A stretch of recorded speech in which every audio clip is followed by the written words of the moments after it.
Oh, whoa, whoa. What up, y'all? Salute. Fuck with y'all, man. We a family over here, man. I come in here and I see full motherfucking heads there. Love you, Star. What's up, girl? Ooh, this coffee kicking in, y'all.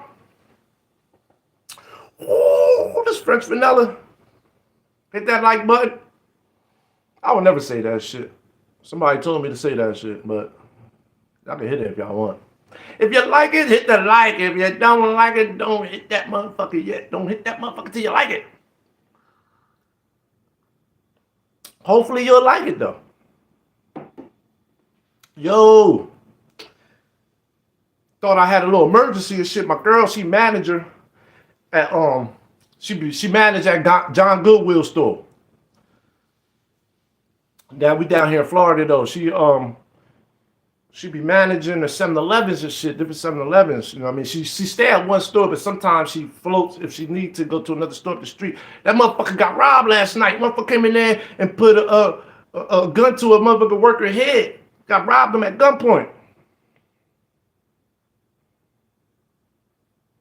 They wildin'. Yeah, 7 times. Got robbed.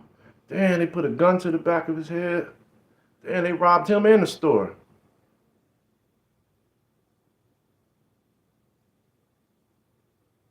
Damn. Oh, they closing that store down for a minute. I did. That motherfucker, he robbed the workers in the store. He said the money wasn't enough. The money out the cash register wasn't enough. Like, nigga, give me the money out your pocket too, nigga. Just got paid. That's why I don't even have cash no more. Yo, I used to be one of them dudes who loved to carry around cash. I used to keep at least like 1,200 in my pocket at all times and shit.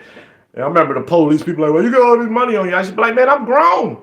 I'm a grown ass man. That's a little bit of money. When you grown, you're supposed to have a certain amount of money on you. But now, shit, with all the plastic, man, Cash App and bank card, man, I barely have motherfucking cash on me nowadays. And I used to love keeping cash on me, but no reason to now. Ain't got no reason to do that shit now. Even though I don't trust banks and shit, though. I got my reasons. I don't fuck with banks. I don't trust banks. I got my reasons. Because one day I got a feeling, bitch, it's going to be like, you can't get no access. Whew, man.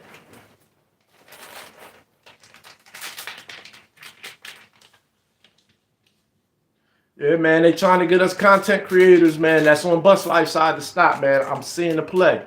I'm seeing it. Damn, I'll be back. You scared the shit out of me. Yo, you became a member. Yo, salute. DJs, I appreciate that, man. Yo, man. Yo, I appreciate that, man. Thanks for becoming a member, man. Draco, we back. Yo, get y'all coffee. Get y'all blunt. Learning purposes, YouTube. I gotta take my medicine every morning. Yo, man, get y'all coffee, get y'all cigarettes, get your blunts, get your workout in, get your Gatorade, get your Monsters, drink your energy drink, get whatever. You know what I'm saying? And come join the I Said What I Said channel. Yo, that's what's up, man. And I did my memberships cheap. I tried to do them cheap, and I didn't want to do the three membership thing. How you got one water? Yo, every day when I wake up, man, I drink a cup of lemon water, man. You know what I'm saying? I got my bottled water, squeeze a little bit of lemon juice in there, shake it up, not too much. And you don't even need to drink that much. But I'm telling y'all, man, drink as soon as you wake up. Go to the bathroom, wash your face, brush your teeth. Before you put anything in your body, drink a cup of lemon water. Do that every morning. I'm telling y'all some good shit, bro. Do that for like, I guarantee you, about a week, you're going to start feeling the difference. You drink that. The first thing you do in the morning is drink some lemon water. Do that a week straight, you're going to already start to feel the difference. And then you're going to get addicted to it. I'm talking about your energy level, your feeling in your body. It's just, I don't know, it just makes you feel good and healthy. I mean, like, you have energy, makes you feel good, your system.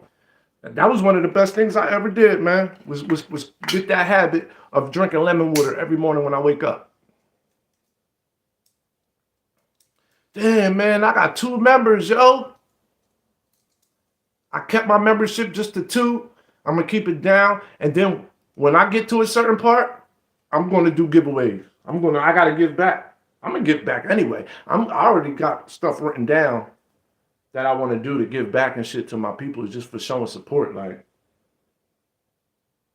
wait until y'all figure out. Y'all rock with me long enough. Y'all gonna realize. Y'all gonna figure out how sincere I really am. Like, this ain't no YouTube shit. Like, I don't know how to fake for YouTube and views and clicks. I don't know how to talk bullshit just for cash apps or whatever they do. You will never hear me talk crazy or get out of my body, get out of pocket for no super chats and no cash apps. Never. Did you subscribe? I'll be back. Yeah. You confronting me, girl, putting me on Front Street, put me on blast, this shit. I subscribe, girl. I subscribe. Hold on, y'all. Hello?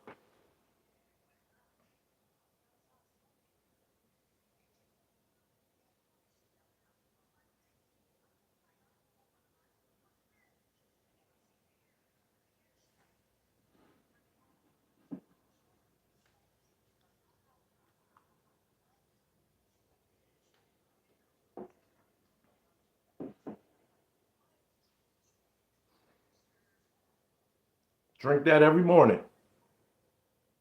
Lemon water every morning.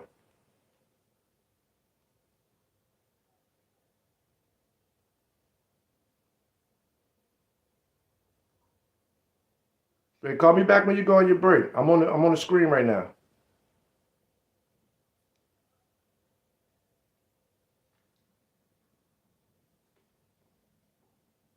Hello?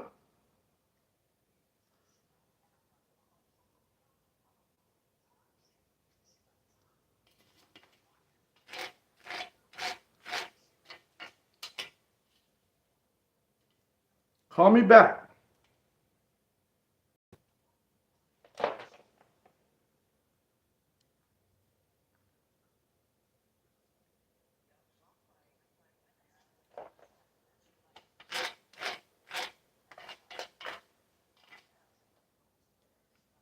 Starbucks expensive.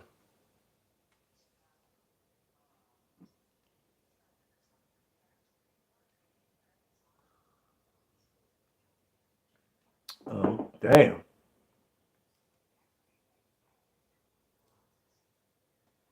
Okay. All right, love you too. Man, they be wildin', man.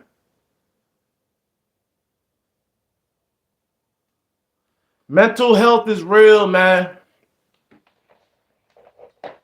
And I hate using that. I ain't gonna say that. I ain't gonna say I hate using that as an excuse, man. Make sure she stays on the streets. Yeah, man, that's the job. But I'm glad she don't work at that. She don't work at that joint though. She stayed strictly at her store. And she went there a couple times because you know how sometimes they be having floating managers. Coffee costs more than gas, especially that motherfucking Starbucks. Fucking yeah, you know how sometimes you got floating managers and shit. They go to different stores and shit. So the store that got robbed last night, she only worked there like twice, and that was months ago. Like she only did it twice, but she worked the morning shift. You know, and they got robbed overnight. That shit crazy, because you know how we be. We get protective and everything. We want that bread, but that bread ain't that important. I make my coffee too strong, but I make it myself. And so do we. I ain't gonna front. My coffee be strong as shit sometimes. My coffee be strong. That's why I got that French vanilla. YouTube, don't fuck with my video. You see me roll, this is for learning purposes. This is my medicine. But man, I need that French vanilla, that hazelnut. I fuck with hazelnut. French vanilla is my shit though. That's what I drink every day on the normal. But I fuck with hazelnut. Yeah, I mean, I fuck with a lot of flavor. Lovey Star became a member. Salute. Shout out to the members. Y'all motherfuckers, man. Y'all be showing love, man. Y'all motherfuckers. Y'all make a motherfucker really feel like family, man.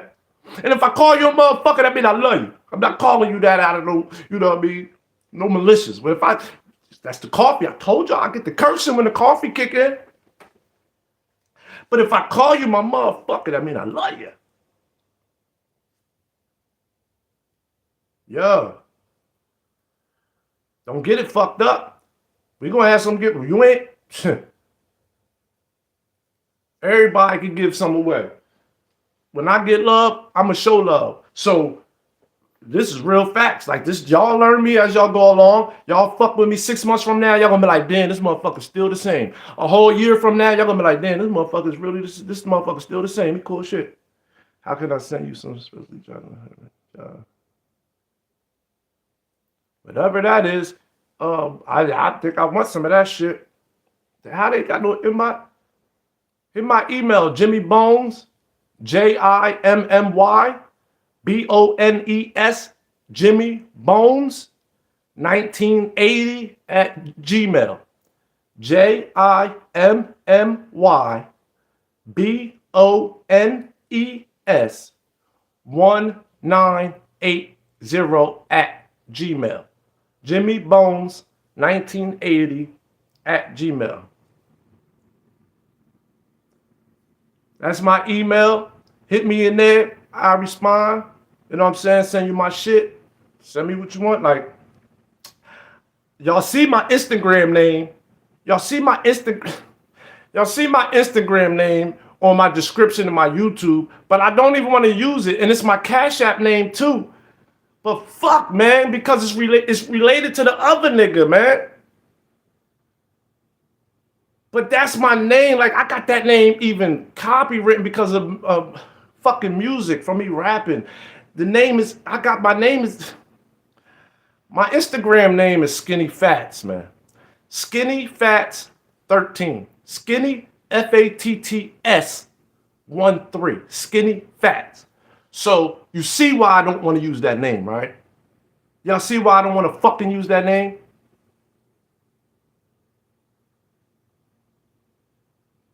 This nigga. Make it seem like we fucking related or something, man. Motherfuckers, if I use that name now and motherfuckers see that shit, they're like, Skinny. Because they're going to see the Skinny and think it's fucking related to this motherfucker, man.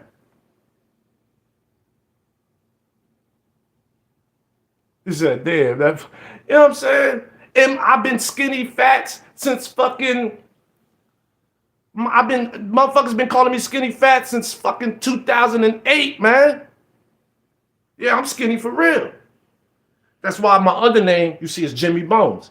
Jimmy Bones was the first. Jimmy Bones was my first artist name. Don't be laughing at me. Jimmy Bones was my first artist name. And then I became Skinny Fats. In 2008, 2009, I became Skinny Fats.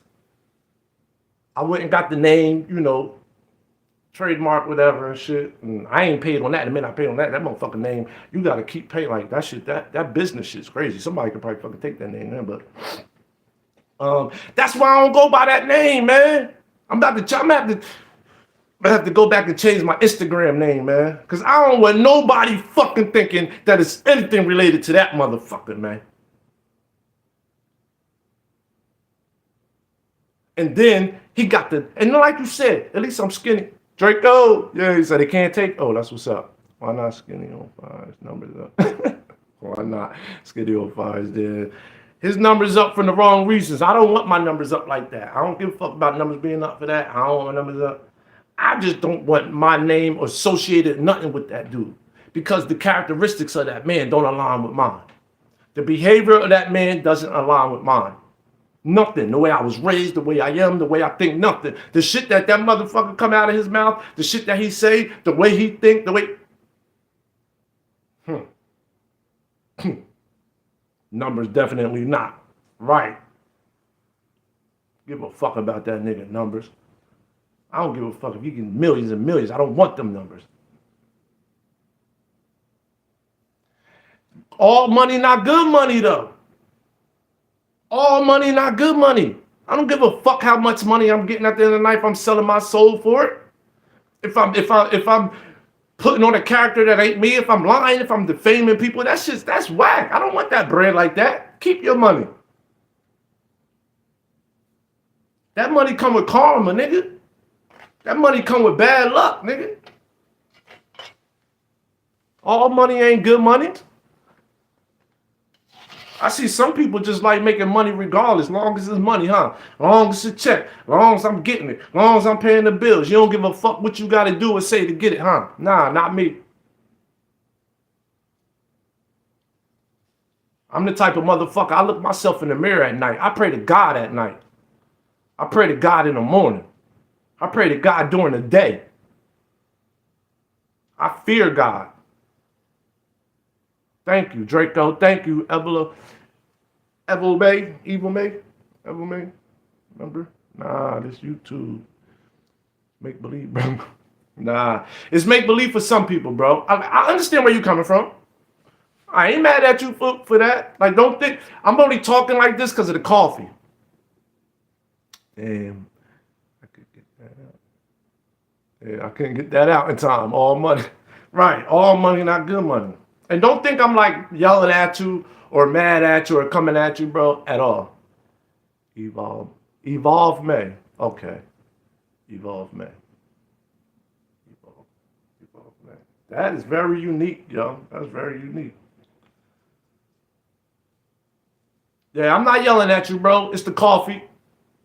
I told you, and us black folk, we like Italians. We talk loud and talk with our hands and shit. That's just the coffee. I ain't mad at you, but yeah, I get what you're saying. A lot of people on here do that. They show the character, they get it because they know the 21st they're gonna get a check. I understand it's to make believe. It's just about the kind of person you are at the end of the day. Yeah, because not everybody on here is make believe. Not everybody on here is make believe. I am love. Okay. Okay. Backwards.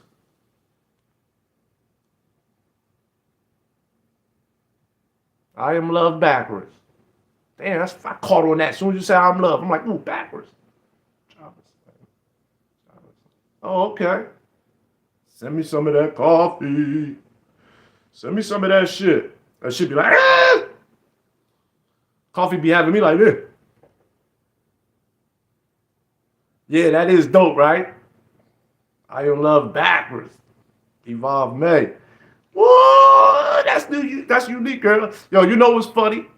That's funny that people think alike because I'm not gonna lie to y'all, yo. Like a couple months ago, I even have it drawing in my notebook. I got proof. I can show y'all some shit, and I'm not a drawer or shit like that. You go on my Instagram, you can see. I used to like design sneakers and shit like that. But if you go on my Instagram, like I took pictures of my notebook of me just sketching shit. I was literally trying to find a new name for myself, spelling it backwards. I was spelling shit backwards. I swear to God, I can show you a notebook right now with me spelling shit and then trying to see if I can use it backwards. I literally changed all the words backwards. Right. Yo. Yo, I'm gonna do some giveaways though when I get a chance, yo. Just for y'all showing me love. I want to show y'all for real, man, that I appreciate the support. Learning purposes, YouTube, it's my medicine. Like, especially like whatever I would make from the 21st or whatever super chats or I get enough members and shit like that, as soon as I see a certain amount of number in my account or cash out, whatever it is, and for my members, I want to give back some shit to y'all. Give a couple dollars to y'all. You know what I'm saying? Use it for whatever the fuck y'all want. Uniqueness. You know what I'm saying? Just to show some love, like, and I know people always say money, you know, you give away money, I really don't have nothing else to give away at the time, but I give away money all the time that I don't even have. When we go to the store, we go to fast food, we go to the store, be people on the side of the road, whatever money I got there, I'm always giving. My girl be looking at me like, you giving again? But only when my soul tells me to. I don't give to everybody all the time. Only when I'm told to, and I'm told a lot. But I always just like giving, bro. I remember back in the day, my boys, I used to have my one boy too. He used to laugh in my dreams, man. I understand what Dame Dash said. If your dreams don't make other people laugh at you, or your dreams don't make other people be like, you can't do that, you ain't dreaming big enough. Like, but I remember back when we was broke, coming up in the game, you know what I mean, trying to be, and the only thing I used to talk about, I'm real big on homelessness. And I never understood why we the land of the free. We print up money. We got the most money. We got the most this and that. Why do we lead the world in homelessness? I need to find somebody because I got some ideas. I'm not the best artist, and I got some ideas. I'll be drawing up shit, but I got some shit that I want to draw up, you know, for merchandise. And, you know, I'm real big on homelessness, man. I always had a soft spot in my heart for homelessness ever since I was a kid. I remember I was a kid and they used to ask me like, what's your dream? And you know how most people are like, oh, my dream is to become a basketball player. My dream is to be an actor. My dream is to be a football player. I used to always be like, yo, my dream is I want to open up a chain. I want to open up a chain of shelters across the world. You know how you got a chain, Burger King, McDonald's, Walmart, CVS, 7-Eleven. I want to fucking build a chain of homeless shelters, whatever the name it's got to be, you know what I'm saying? And I wanted to trademark and tag the name, you know, OOS. And OOS stood for opposite of suicide, because that's another thing that we don't touch on. And then we talk about our veterans, our Army veterans and shit. They commit suicide the most. I do custom t-shirt printing. If you ever need merch printed up, I do shirts, hoodie, mostly. Oh, we gonna get together then. We gonna get together. I was a homeless Army vet. And I always had a soft spot in my heart for that. Veterans commit the most suicide. They go fucking protect us. They go over there. They do all that. They come home. Nobody gives a fuck about them, right? No, and then they commit suicides, and then a lot of them are homeless. Then we lead the country in homelessness. I hate that shit. I mean, I hate that shit.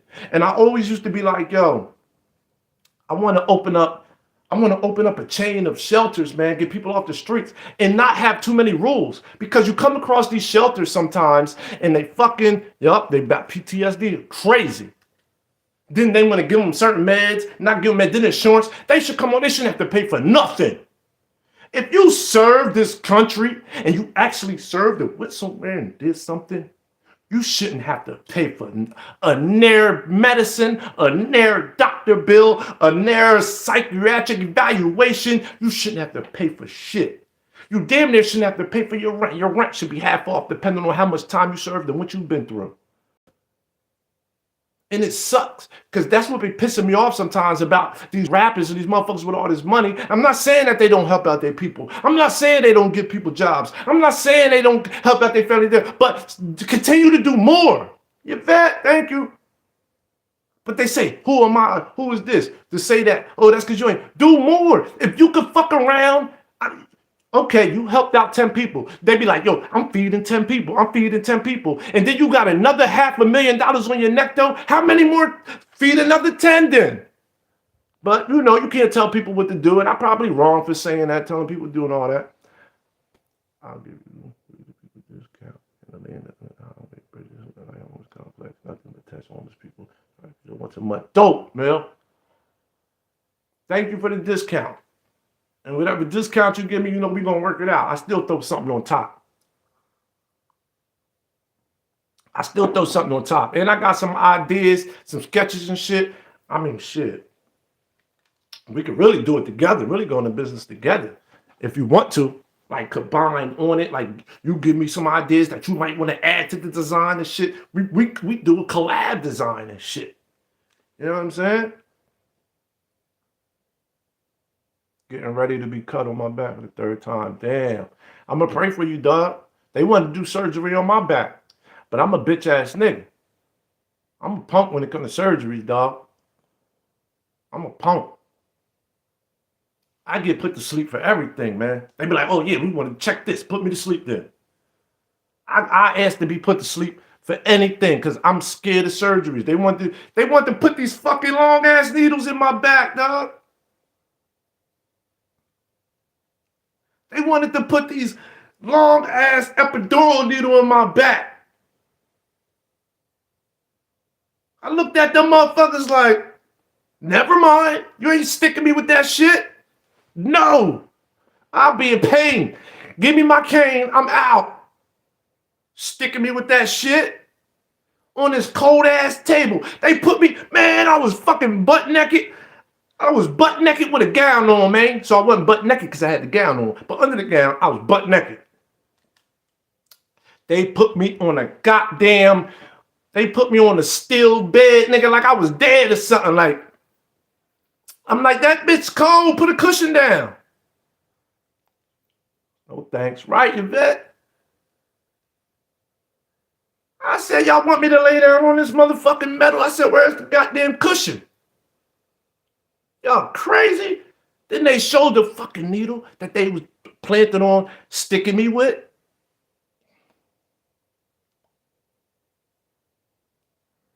Going out, how you came in. Right. I said no. I denied it. I said no. I signed paperwork and everything for that shit. I went to my appointment, everything. No. You can't force that. You ain't putting that in my back. No, I'm out. I'll deal with the pain. I said, I'm out. I ain't never get the needle. They talking about doing surgery. I'm not getting surgery. I ain't doing the needle. They gave me about 5 back braces that don't fucking work. Them back braces be uncomfortable as a motherfucker. They don't work. I said, nah, I'm good, y'all. Just give me my medical marijuana. Just give me the medical marijuana and let me go on my way. If it ain't life-threatening, I ain't doing the surgery. If it ain't life-threatening, I ain't doing it. But yeah, man, I can't wait to give back love that y'all showing the brother. I can't wait. Because I don't know. I guess, some people, they really get a kick out of giving. Like, I'm one of them people. I'm a pleaser. Even like with my girl, my friends, I like to please people. I like to see people happy. I like to give people shit. Look, it's funny because it's like, don't surprise me. I don't like surprises, but I like surprising people. Ain't that funny? Like, I think it'd be dope. I can't wait till I'm able to give some shit away. Like, I think that should be fire, man. Like how they do it, put a name in a hat and shit. I'm gonna put y'all niggas, I'm gonna write all y'all motherfucking names down. Like, when I can in the future and I can do it, I got enough members and shit. Might not even do it for members, might just do it for everybody, right? But that Mill Ticket, that live was fire last night. I caught the last 2 hours, man. I was pissed. Man. I came in. I know it made it look like I came in just trying to defend Pete Game a little bit because I was just like, chill. He with us, man. He ain't meet nothing but to act like that. Y'all know what's funny? We talked about it. Me and KB, Bust Life and all that, when he had that panel and Hassan Campbell came on that day with Charleston White and all that shit. I was pissed at Hassan, so I put the axe up going towards Hassan. You know what I mean? Because he was on the panel. He was on there. And everybody was in the chat kicking it. So I put in there like, I forget what I put, but I knew he just came over there just because of the numbers. Charleston White. He was like, hold up, I'm live right now. Charleston over there, my number's going down. There, he got all these thousands of people over there. Man, let me go over there. I'm gonna act like I'm apologizing again. I'm gonna put the axe down. Blah, blah, blah, blah, blah. And I seen the motherfucker, and I was like, and as soon as I seen Hassan come on camera, I was mad that motherfucking Bust Life even put him up there. But I understood. I said, this motherfucker's only here for the numbers. He's a fucking clout chaser. So I typed in like, where he ain't had an axe. So I typed in the comments, where's the fucking axe at, Hassan? And I put the axe emoji. Where is it at, Hassan? Since you want to come up here because the numbers. Yeah, I feel like I know some of y'all now, right? No cap. I feel like that's what I say. It's like a family, especially when we keep kicking it with each other. We in each other's chats. We learning each other's words, like how, like, you know what I mean? Kind of where you at with it and shit like that. And like, I thought it was just me, but it does start to feel like a family almost. You know what I'm saying? And yeah, man, I fucking used that axe emoji on Hassan when he was over there. I said, where the fucking axe at now, nigga? You coming over here because the numbers told you to come over here. That's all you doing. And then I was so mad that when you use emojis or whatever you use, so when you go back to text, whatever you recently used pops back up on y'all text. I know everybody phone like that, right? I got an Android, but I'm pretty sure, like, whatever you use, recently words that you use, recent emojis, whatever you use, they automatically come up. Recently used shit. And I think I was yelling at the troll like Ronald in the beginning or something. And I was in the chat and I was hitting the exclamation points. And I had my exclamation points the axe was right next to it because I had previously used it towards Hassan. And y'all know where I'm at on the side of truth and light, right? So the axe was right next to the exclamation point. And I was being fast and I wanted to get the comment up there real fast. And I accidentally, it had exclamation axe. But it wasn't supposed to be an axe. It was supposed to be explanation, but it was next to it and my finger hit it. And I just hit send real quick because I wanted to get the comment out there real fast so he could see the shit. I was like, oh shit, the fucking ass is up there. And I'm like, it shouldn't be. I'm like, I hope don't nobody take it as a shot like how my man came at Peep Game. I was like, holy shit, it was a total accident. I was like, I hope motherfuckers don't think I'm trying to take a shot or I'm being smart. Because that fucking axe is up there, man. I'm like, oh, it was a fucking accident, but I was glad that, that he understood, he knew. You did that before, right? Being off because it was recently used. I had recently used it. So it was up there. Or else it wouldn't even been in my recently used because I don't even use that for nothing. But I used it when Hassan was there to go towards him. Then I end up hitting it by accident, As soon as I hit it and it was up there, I was like, no! I was like, I hope they don't think it's a shot. Everybody in this chat, KB, know that I'm on the side of right. You know I'm down with Bus Life. Please don't take that as no shot because it was a total accident. But he laughed. He knew. He didn't even care about it. Like he didn't because I believe he came on my live the next day. Kay, good morning. I believe I did a live or something the next day. And we was talking about it. He came on and I said it. And he laughed. He didn't even give a fuck. He was like, man. He was like, I ain't looking at it that deep. You know what I'm saying? He's like, I know what side you stand on. But white man, all this said, you got to prove. Yeah, he made sense. You got to be aware. That's what I said. Two things can be true. Me and you could be saying two different things, but they both could be true. You know what I'm saying? So the dude Mike, that's his name, wasn't wrong at all. Because when I did it by accident, if I wasn't being all fast, if I wasn't being all fast just trying to get it so he could see the comment, I usually would proofread. And if I would have not been so fast proofreading, I would have knew to delete that act. You know what I'm saying? So two things, people can say two separate things and both can be true. So you know what I'm saying? I believe both. You just got to be aware sometimes. You know what I'm saying? Like, oh, you know what? Even though we do use that slang, even though that's what we use in our everyday slang, let me not, and it's not a shot, but let me not just use it here because of the optics and what it might look like because they keep, reference that, the haters keep referencing that shit. You know what I'm saying? So, yeah, I definitely understand that. Proofread, make sure, just because you know what the optics look like on the outside. Optics look like, oh shit, is he taking a shot? But I knew in my heart, you know what I'm saying, my gut, hopefully, I'm like, nah, I'm like, it was bad judgment. Maybe he shouldn't have used it, you know what I'm saying? But he definitely wasn't taking no shot at KB because I believe all of us will be shocked. All of us would be just as shocked as we was about the other guys that flipped on him as we would about Peep Game because he's going so hard. And I don't even want to say go so hard because he's basically just bringing another side of the argument and he's bringing his common sense when a whole bunch of people is fucking saying one thing and lying and defaming and coming down on the brother. He's the only one standing there taking the whippings, taking the beatings on them panels and shit. So I believe that would surprise us just as much as the other people that turned to him. surprised. It was over with me because like, damn, he was going that hard. You even said that you sent this motherfucker a memoir to AK. Nigga. You sent this motherfucker a memoir of your life to AK. Like, what the fuck? So and I always said this. Damn, my shit just flashed in and out. Peep game tries. Bless his heart, right? And hold on, what's my train of thought? What was I about to say? Oh yeah, I always said this, like about his common sense. I always said this about the other guy who allegedly, Chain Gang, who allegedly did all them years in prison, in jail.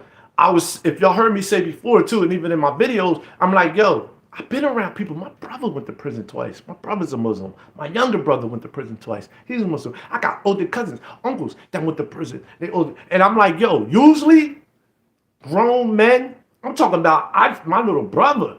Well, I'm talking about my little brother.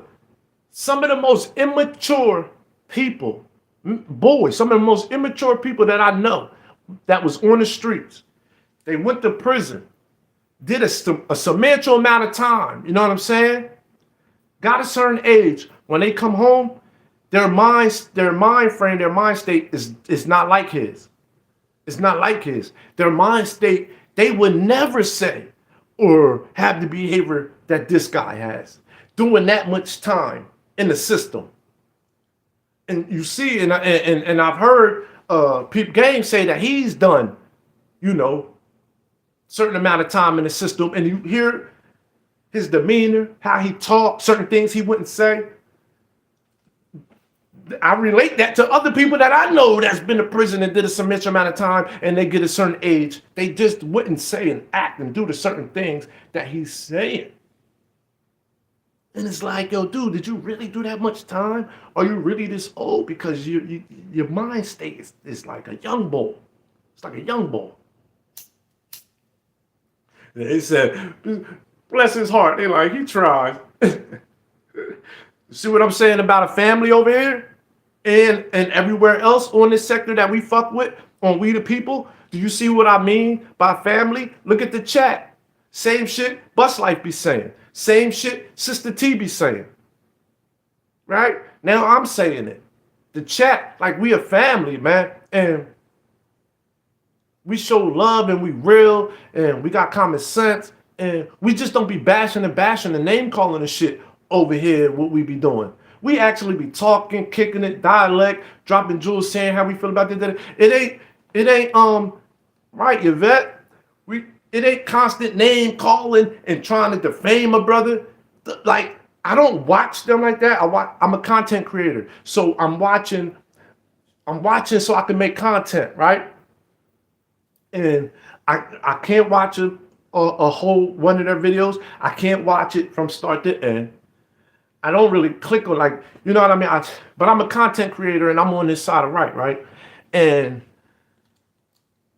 when I'm just the times that I do listen to them because I want to create content and react to it, it's like the whole time it's just there. He's just name calling and defaming the whole time, and then agreeing with anybody in the chat that's saying something stupid or saying something to disregard or disagree with Bus Life. Salute the Will. Oh my goodness, man. This is love right here, man. Becoming a member. I really can't believe this shit.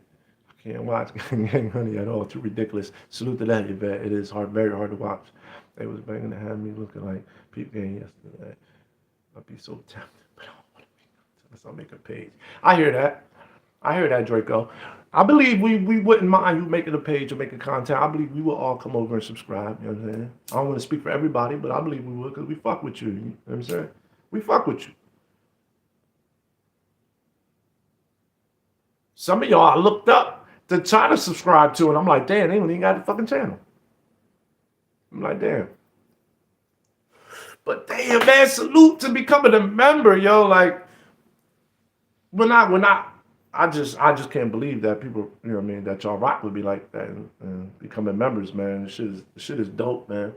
And I'm gonna do the same in return to anybody that rocks with me, becoming a member. If any of you have YouTube, I'm coming over. I was go Reverend, yes, sir. Right, okay. Well, man, I'm gonna look at your names. Anybody, make sure that Anybody that rocks with me, I want to make sure that if you support me, I support you. I want to make sure of that. Even if you don't make content like that, but you got a page, because you might make content in the future, and I'll be there for it. Maybe some people do have pages, but they feel like they don't have a big enough audience, so they're not really making content like that. They might make a video here and there, or they might just have a page and they want, but you're not really going to get subscribers like that. Start making more videos. But I understand it though. I understand a lot of people ways of thinking. Not all of us think the same. Some people be like, yo, man, I'm waiting until I get a certain amount of subscribers before I do this, or I make more videos and blah blah blah. The first videos. You said, who's in my mind? Only one. That's dope. That's dope. I relate to that. That's why I looked up some people pages and subscribed to and rocked with, because you'll be thinking some shit sometimes when they be talking on a panel or talking in the chat, and you'll be thinking that shit, and then a motherfucker say it, you'll be like, damn, yeah, exactly what the fuck I was saying. Damn, this motherfucker just said what I was thinking. Or sometimes you might say something or type in somebody else, and you be like, God damn, this motherfucker, I just said that shit. I just said that shit. That motherfucker said it. Great minds think alike. Great minds. This is, I'm flattered with the laugh. He's stupid. He's stupid. Draco. Yo, I'm telling you, you'll fuck around and get some subscribers fast, nigga. I'm just trying to get up to 2,000. Can y'all share my shit and try to help me out? Y'all below with the meal ticket also. Oh yeah, I'm already subscribed to the meal ticket. I'm already subscribed to the meal ticket. Shit happens a lot to me. Bird. I'm trying to get to 2,000, y'all. I'm almost at 2,000 subscribers, man. Help me get there, y'all. Well, I really ain't. I think I'm at like over 1,600, 17. I'm at like almost at 1,700. So I need a couple hundred before I get to two. But hey, man, slow grind better than no grind. And I want to get my shit naturally and organically. I want y'all really to fuck with me. You know what I'm saying? That's why you won't hear me say no outlandish shit or do no outlandish shit just to get my numbers up and all that. You see y'all subbed on both my pages, bro. It's real. That's dope, Draco. I appreciate that. I appreciate that. Because like I said, I want to make this into a living if I can. I see people do it. Not like to depend on it, though. That's why I said I'm just lucky. I got lucky and I'm blessed. God bless me and I'm lucky enough that I'm able to pay my bills without YouTube. But I'm still fucking broke. You know what I'm saying? I'm still nowhere near. You know what I'm saying? But I would love to be able to make content without selling my soul, you know what I'm saying? Without changing my character, without being a shock jock, without disrespecting people's families. I would love to be able to make content for my family, for you guys, and be able to make a living, so to speak, off it and pay some bills off of it. Extra revenue ain't never hurt anyone. That's facts right now. You gotta get up there. You're gonna get up there. You're versatile. Thanks, bro. I appreciate that. I've heard that. That's why I continue to do it, because people like you tell me that. I feel folks will feel your positive vibes, and we'll be there soon. Thank you. Thank you. Thank you, I'm love. Thank all of y'all, man. And I've heard that. Even from people that's around me, like family and shit. That's not even on YouTube and shit. The people that I'm with every day. Like I ain't gonna front. Like they do encourage me. They, you know what I mean, to get on here. That's why I'm on here. They like, yo, man, you funny, you got personality, you smart, you got some shit to say. You know what I mean? And I'm like, damn. But you know, it takes for enough people to say that over time. You know what I'm saying? You said we all can't be wrong. Yeah, I guess you're right. Appreciate that, Kay. Thank you.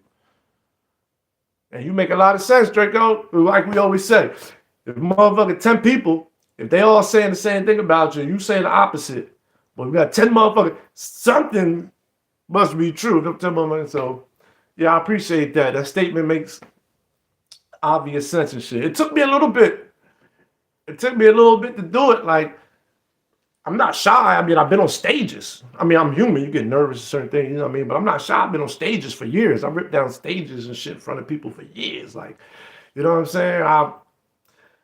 Hurricane, you looking? I see. You know what I mean? Like, for my family, people that know me, I could be in a room full of all of us, 20 motherfuckers. I'm the one in there making everybody laugh and shit. You gotta be cracking up with your facial spread. Everybody say that. Look at your girl for the last week. You're doing a great job. Salute the guys. Salute, yeah. And the last week, I gotta give some of that praise to Bus Life. Even my channel was growing slow. You know what I mean? My channel was growing. I was getting subscribers on my own before KB, but I hate to even say that because the last week, I believe I've really grown because of KB, because of Bus Life. Success on the other side of certainly most times, in my opinion. Nigga talk with so much goddamn sense, man. Salute, Hurricane. Success is on the other side of uncertainty. Most times, in my opinion. Success is on the other side of uncertainty. Damn. Right, Kay? You're dropping some jewels right there. I don't know if I heard a lot of sayings and I hear a lot of shit, but I don't know if I ever heard that one. Success is on the other side of uncertainty. Damn. It do be, though. It do be. Wow. But yeah, man, Bus Life. This past week is because of Bus Life. It could have, if you look at my analytics, you look at my shit, I was growing every day, slowly. Yes. I still make content. Yes. I react to anything that I want to react to, other shit. Yes. You could go on my page. My page every day is not drama. It's not about just, Bus Life and that joint every day. No. I mix other shit in. I do this. But I'm real passionate about this. Something right here with Bus Life and this whole family and we the people and this message and something about this grabbed me, dog. I don't know what the fuck it was because it's a lot of shit out there. And I was watching a lot of things, a lot of different sectors on YouTube. Like if you look at my YouTube shit, my sector, I look up dope shit though. Funny shit, a lot of shit y'all probably watching shit. But some of that shit that I'm subscribed to, that I used to watch, don't even come down my timeline no more, yo. I don't see it no more. I don't even know if it exists anymore because I've been so locked in on like around this shit in this sector and then the other shit that y'all see me talk about. But I still always come with a message, and I said this before. I'm not trying to promote my other videos or promote my shit, but there's messages in all the videos I react to. In all of them. All of them. You liked it when he played for the Pistons? Right. Takai tomorrow, peace. I'm seeing some new faces over here. Some people, yo, this is a family. That's what I'm talking about. And this past week, I'm growing and I got people over here because of Bus Life. Straight up. He shouted me out a few times. He said, go see his video. Go to that. I go on his panel. And then y'all came over and y'all rocked with me. And y'all fuck with me. And I just totally be myself. Not trying to mimic somebody else. Not trying to mimic him. Not trying to be this person.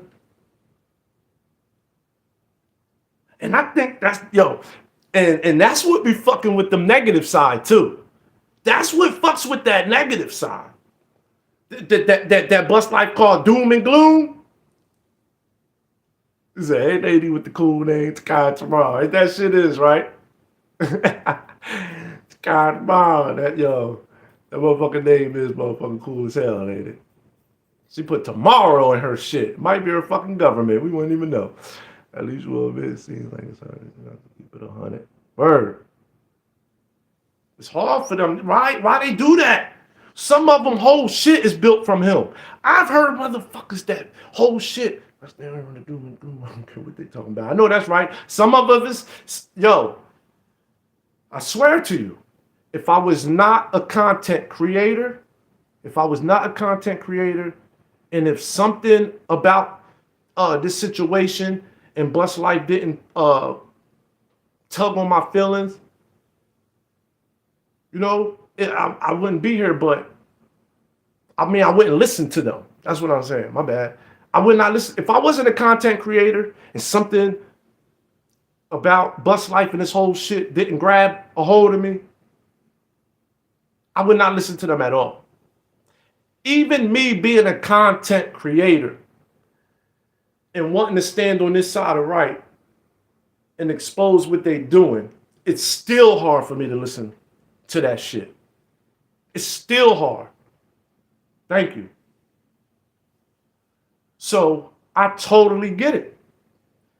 Me being a content creator, wanting to respond to this shit, wanting to point out the hypocrisies, the contradictions, the evilness. Even me, it's hard for me to listen to that shit. So I know for you guys who's not content creators, I know you don't want to listen to that. Right, Draco? It's like, because some of the shit you hear is almost like, it's blasphemy. It's blasphemy. I'm talking about, it's literally blasphemy. It's lies. Literal lies, like no evidence. And it's like you're a senior citizen, you're a grown man, and a bunch of y'all making this shit up. And sometimes when you listen to it, it's really baffled. It's really like, oh my goodness, is he really over there just lying like this? I don't even want to see it on my timeline. I stay away from that. I don't blame you. I don't blame you. And some of that shit, I'm not subscribed to, obviously. I've been unsubscribed. I hit not interested, and still some of that shit comes on my timeline. Still. And now, the only person that you really see me talking about and reacting to, which is Chain Gang, he the only one now that comes across my timeline or that I'm calling out the hypocrisy and shit. That's entry on BS. Right.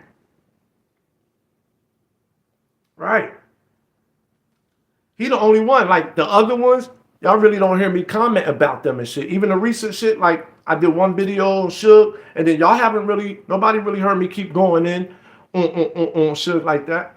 I talked about the chat, how, we got blocked. A couple of us was getting blocked. Me, Will, a couple other people, Mill Ticket and all that, we was getting blocked over there. I only put like 2 comments in there. You know what I'm saying? But I'm not drilling everybody else. As much as I'm doing the Chain Gang, because I don't want to see it. Yeah. Thank you for understanding. Right. But I don't blame you. If I wasn't a goddamn content creator and shit like that, and I know where I stand, ilk. Yeah, they was lighting us up, huh? Even on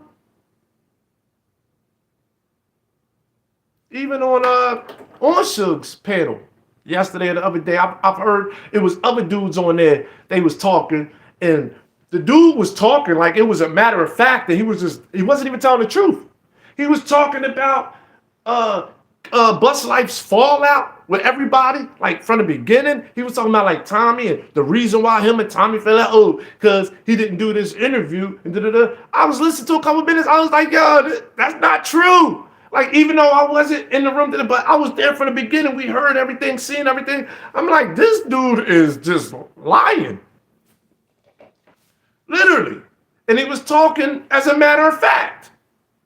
The dude was talking, y'all, as a matter of fact. Like, it was just straight facts. It was false.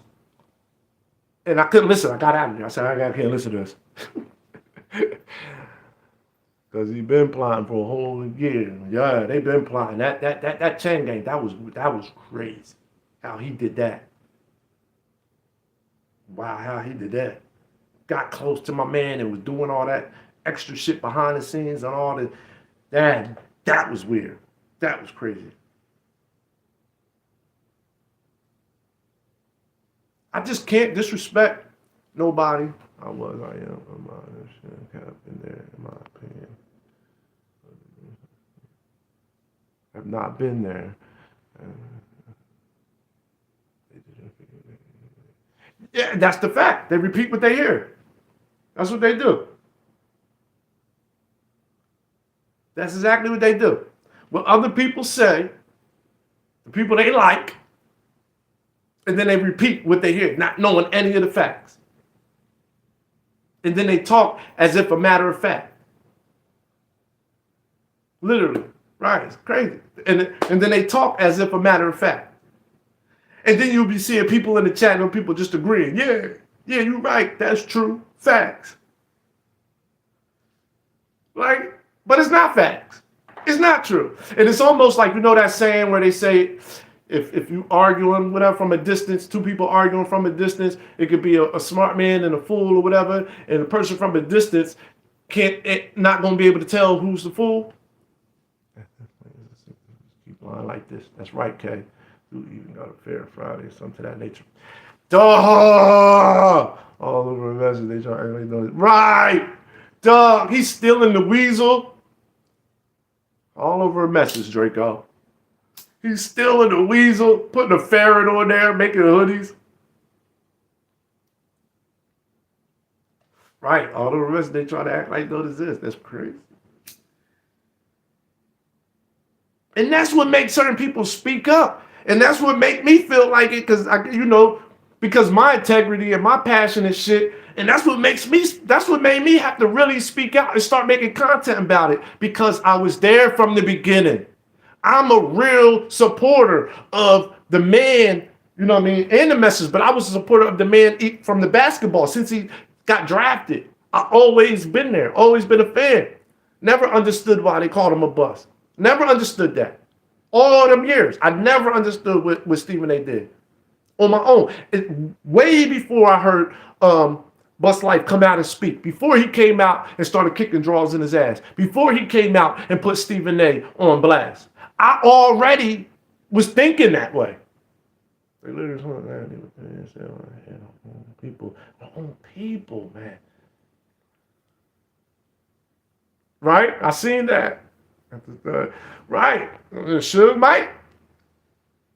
Because they want to throw names and give us names and shit. But it's like, I was there from the beginning. The beginning. Like I said, I was subscribed to Bust Life when he only had like 30,000 subs, 30-some thousand subs. I was watching it grow every day when he first went viral. Telling my girl, I was predicting his numbers going up. Telling my people, like, yo, he had 80,000 a day. He gonna be at 150 tomorrow.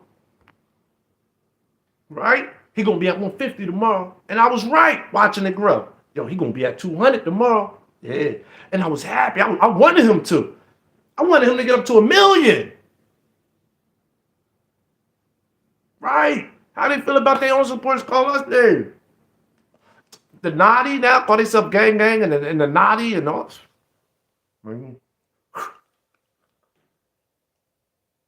I don't know. And it was like, it doesn't get raw Mike's content creators, y'all. Oh, it was at 200,000 when you called on K? That's dope. Nobody hit 400K that fast. And salute to the people that keep it real and say, I didn't know him. I didn't know him until this. I didn't know him until he was already this. Salute to that. Nothing wrong with that. I just so happen to be older than I look. And so I've been there from the beginning. And I'm a sports fan. I played ball. And I'm a man. I used to always talk shit. About, that's the case with the people, or the content, right?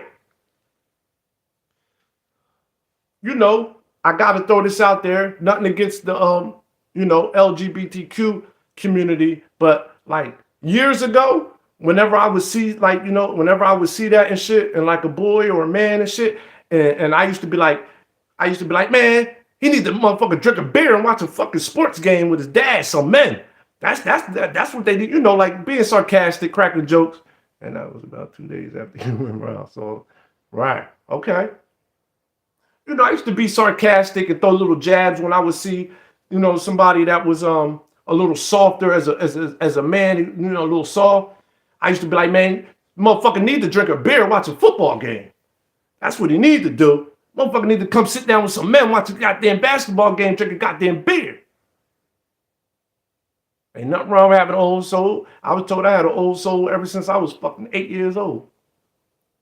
I've been told that I had an old soul ever since I was like 8 years old. So that's a good thing, brother. You sound like you got an old soul. The way you talk, the shit that I be seeing.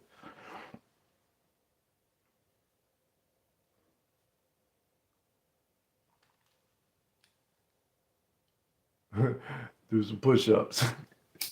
Right. Like I used to make that guy, man, just being funny. Nigga need to sit there. Where his dad at? Nigga need to sit down with his pop and his uncles and go goddamn and watch some sports and drink a beer. Like that'll make a man out of a motherfucker. So, because that's what men do, though. You know what I'm saying? That's what men do. Like, nah, I don't, YouTube, it's just in my opinion. I'm just talking as me, in my opinion. I'm just saying, not taking jabs at nobody or nothing. But I just felt like, as a man, and I don't even drink no more. But, we drink beer, we watch sports. So I knew about bus life anyway, because I always been a man, always been in the sports, drink beer. So I knew the whole shit. So then when he finally came out and went viral, I was one of them motherfuckers that was like this. Yes, yes, yes, yes, about time, yes, yes. Even though what I was saying about time was not about time that he came out and started talking, because he was already talking. He was already giving gems on Facebook and on YouTube. But the audience was low. I was there. The videos, he didn't make that many videos, shit like that, but he made videos. He was on Facebook. He was talking the same shit. He just wasn't kicking draws in the ass, for to say. He wasn't cracking jokes to them, but he was talking that shit. But he went viral. So it wasn't so much that I was like, yeah, he's talking, because I heard him talk. I was like, yeah, the people hear him now. So when I was seeing them subs go up, I said, yes, now the people hear him. So he took everything he was saying already, double back on it, say more, keep it going. Yup, he told Facebook, right? So I was like, yeah, now everybody hear that motherfucker shit. I'm like, yes, yes, yes. Telling my girl, telling my people, it's like, yes, this motherfucker, yes, get in Stephen A. ass. I hate it. I always said the same thing. Why is Stephen A. putting this man down? Why is he allowed to go to colleges and shit and talk about a black man and put him down? I used to ask the question before Kwame. I'm telling y'all this, before Bust Life. I made a comment one time years ago when I seen Stephen A. doing that. I made a comment. I wanted to know why none of them college kids challenged him. Because you in college, some of y'all smartest motherfucker, some of y'all got common sense and shit.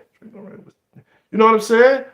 And I'm like, yo, why ain't none of y'all smart ass college kids challenging Stephen A? Why won't y'all bring up the fact? Because I would have been like, well, isn't he successful? Isn't he a role model, somebody we should be looking up to because of his story of how he came out from grade school, from young to high school, to being the first person to go number one out of high school, being a black kid, and then making it into the league, and then just his and just his character as a man.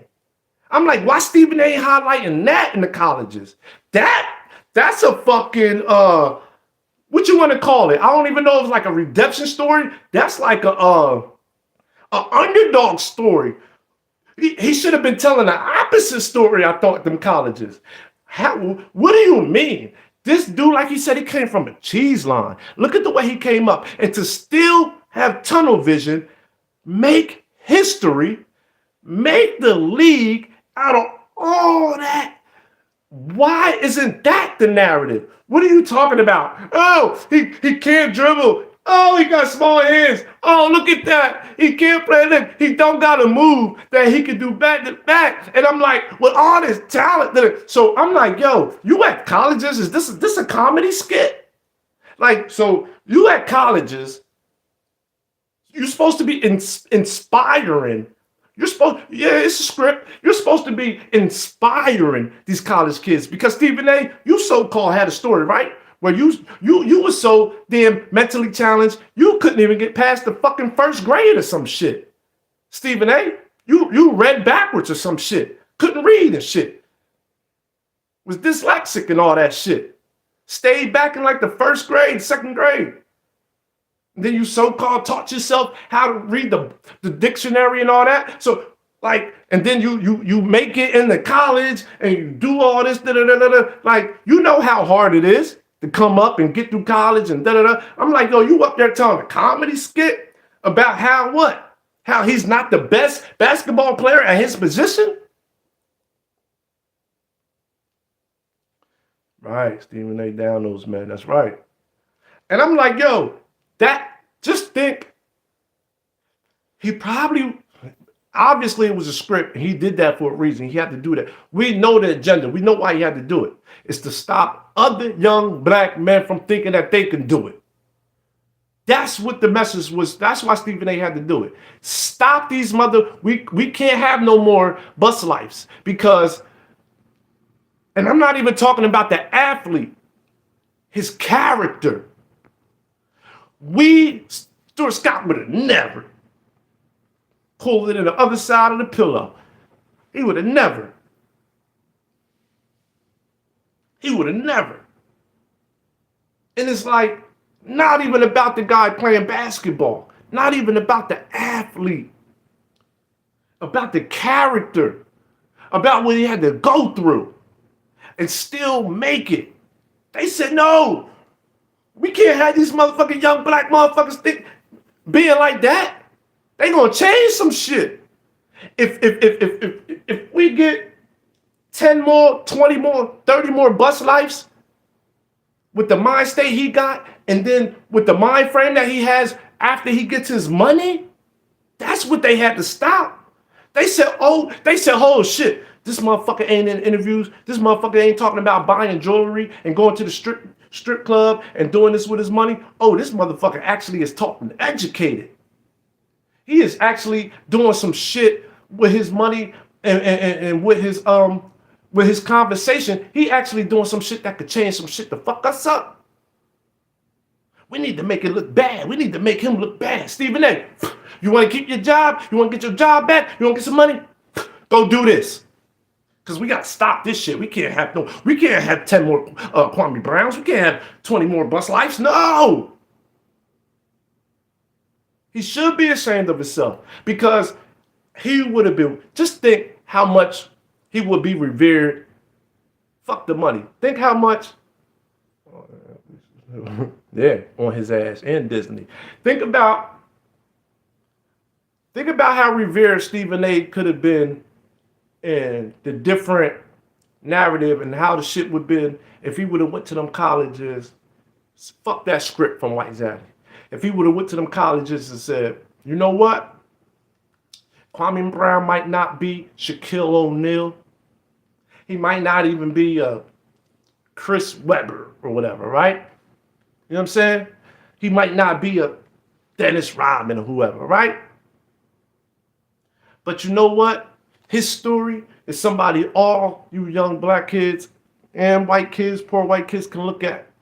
His story is one you can look at. He came up from the cheese line playing for sneakers. Household fucked up. He had every avenue to take. He had all chances to take the wrong avenue. And he still maintained tunnel vision. Still maintained a certain grade point average to get accepted into a school. Still maintained stayed out of the street so he didn't go to jail, juvie, none of that shit. Made history. Worked out so hard. Trained, did what he did, kept his body in shape, stayed focused.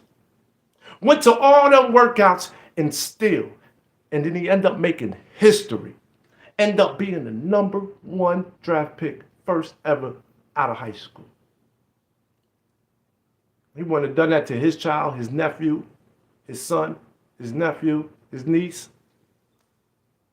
Think about if Sass would have went on a college tour talking about Kwame's upbringing and his story and how he still made it through the league after all that. Even getting drafted in the league, knowing the situation with Michael Jordan. But what, he couldn't talk bad about Mike, huh? Hans Sash couldn't talk bad about Mike, huh? Couldn't tell the truth, huh? Knowing the situation, a young kid, 19, coming through, doing what he did. And we all keep forgetting, y'all. It's one thing that we're missing out on. With an athlete, it's one fucking thing we're missing out on, and it's so simple. Guess what it is, y'all?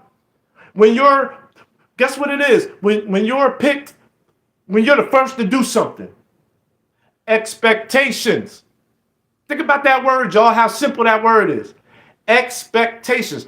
Think about the expectations that was put on Bus Life at 19 being the number one draft pick and everybody saying Michael Jordan wanted him. Think about the expectations. Could he ever reach them? I mean, he played over a decade in the league. Think about the expectations. Could he had ever met them expectations that was put on a 19-year-old being drafted by Michael Jordan when we know that he wasn't even really supposed to be there because the story's true. They wanted Elton Brand. It was something about Elton Brand's game that I just never liked. He was good, averaged a double-double. I think he's a great exec. But it's something about his game that I just never liked. He really tried to be the Mr. Fundamental. But Tim Duncan took that. Tim Duncan took that. That's who Elton Brand game was supposed to be, the fundamental. You know, the Duncan, the always hitting the bank shots. But it was something about him. The Elton Brand. Ooh. Right. And we keep forgetting that. I've never heard people talk about the expectations that's put. Because look at all the number one. It ain't just him. That's why I say expectations. Because think about it. Look at the history. Even in football. Look at the history of the number ones. The expectations are put there. It's almost like, yo, you get picked number one, you better do good. You better be great. Because if not, you're going to be a so-called bust. So, like, we put them expectations on number ones, on number twos, on number threes. We do that. Fans, I guess their bosses, people, we do that. All athletes that got a dream to go to the NBA, NFL, who don't want to be the number one pick, right? You want to be the number one pick because it's just the name. It's just the thing of number one. That means I'm the best in the world. Like, you feel like you're the best because you go number one. But then you got to remember the expectations that come with being a number one. They expect you to be great or a certain level. It's only a few that meet the expectations. It's only a few. Unrealistic. Yeah, if you don't get the minutes and they work with you when you come in. It's almost like a development, like how they used to do it with music back in the day. Back in the day, when you got signed to a label, I don't give a fuck how hot you was, how much talent you had, how dope it was, how pretty you look, how good you look, handsome you look, how well you rap, all that shit. You have artist development. Motherfuckers will be sitting on a label with number one singles waiting. You don't know it, but it happens. Like you fire, you nice, you good, you ready to go. You done rock down local stages. You done did all that. No, we know you did 100 shows locally. We know you got this little fan base. We know you got the talent. We know you can do this. We know you got the look. But you still got to sit real quick. We got to put you through this development to make sure. So you're going to carry this artist bags. You might open up for this artist. You might do this, be able to be a hype man, a dancer. You're hooking up shit. You know what I'm saying? But it's almost like respect perfection. When you number one, number two, they had artist development, no matter how good you was. And then a motherfucker would come out, a motherfucker be on a label for 2 years, 3 years, literally signed. You'll come out with a single, that single will be fucking fire, burning up, radio stations play it. Everybody love it. The fans, the consumers, us, we thinking you just wrote this motherfucking song last month, and put this out. They think you a new artist. They don't even know. You've been on a label for fucking 3 years. You wrote that song 3 years ago. Because you had artist development. They wanted to make sure. Thank you. Thank you for the super track, love you. Hey, showing love. I got to come over to your joint, show you some love, girl. You know what I'm saying? And that's how it is in sports, especially in basketball. When you young like that and you coming in, you rookies, they work with you, they develop you. You have so many sessions, you working out one on one. They're gonna make sure because they want you to fulfill the expectations because they don't want to be looked wrong. They got bosses and shit, or they don't want to be looked wrong. They like, look, I drafted this kid. We're gonna make sure this shit work out. So they're gonna do everything in their efforts to make sure that you work out.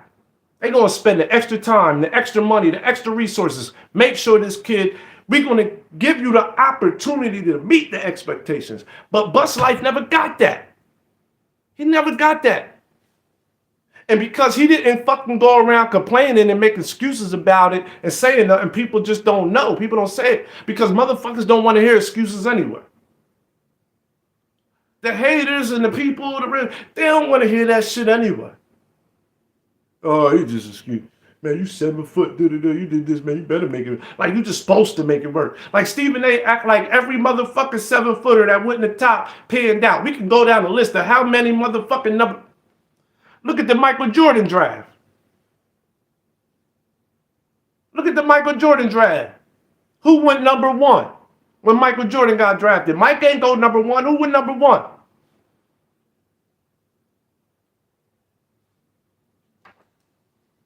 But they never worked with him. They never gave a fuck. Mike ain't want him there. And if he would have said that, oh, he crying, make it work, dude, nobody want to hear that shit. Oh, you're rich, you get money. They make up all type of excuses. Nobody talks about that, though. Nobody talks about that.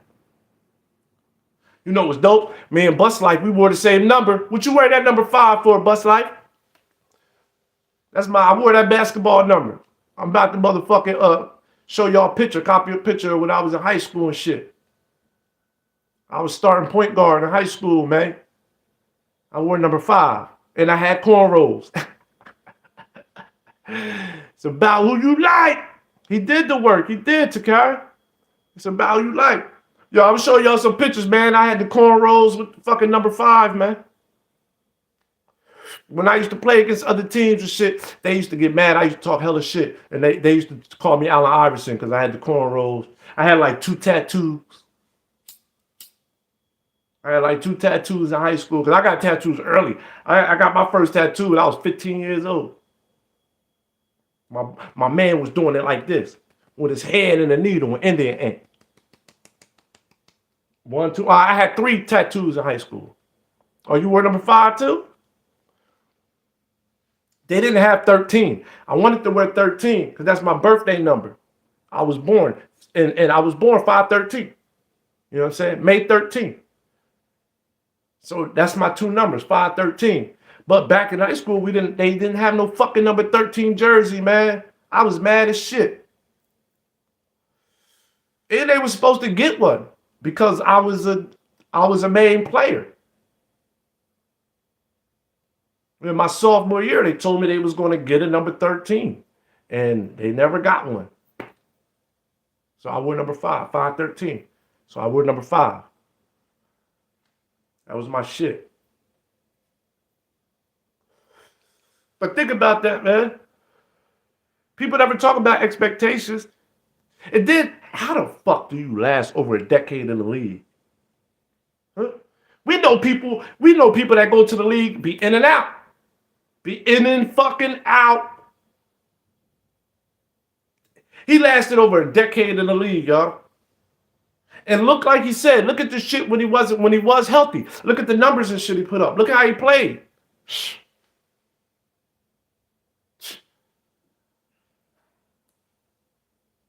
Just imagine, man, if he would have got a fair shot. He still lasted. He still did 12 years, made good money, bounced around the league, played, and just think if he would have really had a fair shot. Think about that. Think about that. Think about that. Thank you, DJ. Oh, you made 6. Taurus Gang. Oh, Taurus Gang coming up. Taurus Gang coming up. My niece made 8th. I'm the 13th. Still doing the work. Right. And he's still doing the work. All these years. I even watched him when he was in the Big Three. Cause I'm a fan of the Big Three. I like what Ice Cube doing. I like that shit, man. Giving the people that the NBA think ain't good enough, or they just blackballed, or they think too old. I like what Ice Cube doing, paying them brothers, still letting brothers get some income, playing a game that they love. I'm seeing old heads like Abdul Rauf, motherfuckers out there with all gray in they shit, still light, still balling, man, and being able to get a check for it. Shout out to Cube, man. I kind of wanted KB get a little older, but I kind of wanted Bus Life to get back in shape and still play a little bit if he could. But I understand, injuries and everything wear you out. But then it turns into another responsibility though, because then you're obligated. He don't want a job, and I can dig that. He worked enough. Because if you go back and play for the Big Three, it's like having another job again because you obligated to do shit. Sounds like success to me, but what's my opinion? You already know. The guy at the bar was showing love. Ooh, my shit a little tight to carry. I think I might need a massage, man. Mm-hmm. Shit been acting up. I'm older than Bus Life. You know what I'm saying? I got some kinks and shit need to be worked out. God damn, my shit sore, girl.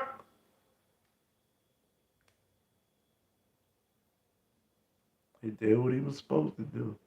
Get where he is there. Facts.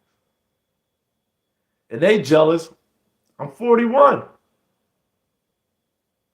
I'm over 40. I'm 41 years old. Not ashamed of it at all, man. I never thought when I was the young boy, they used to call me baby boy. Like it felt like I still feel like I'm baby boy, man. I ain't, know what I mean? Stephen ain't been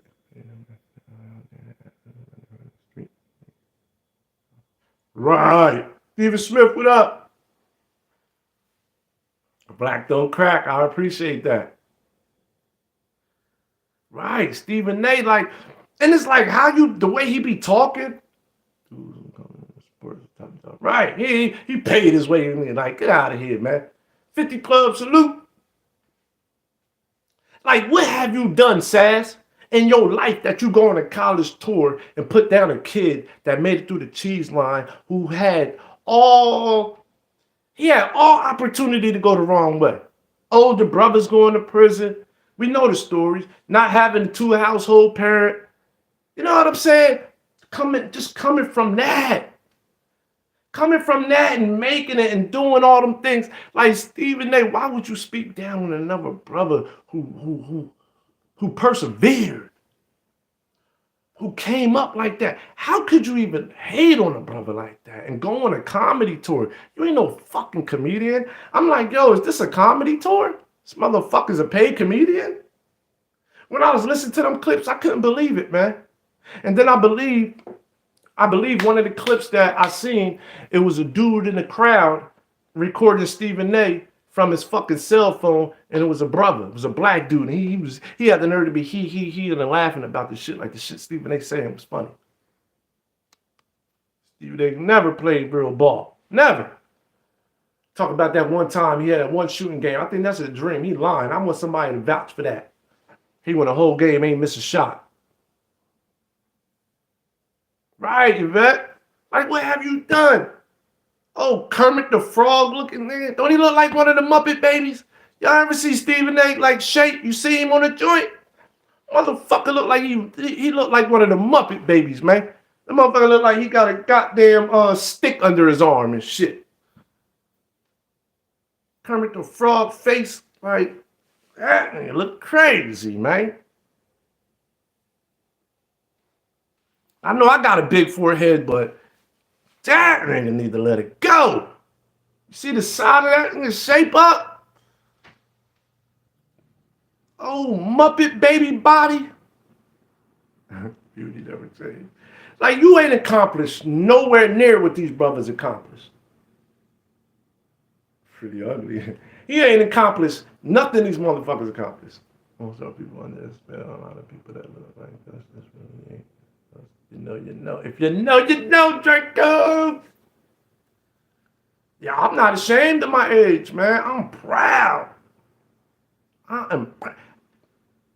Man, when I was 20, 21, I didn't even think, I'm like, yo, 40 wasn't even in the view. 40 wasn't even in the view.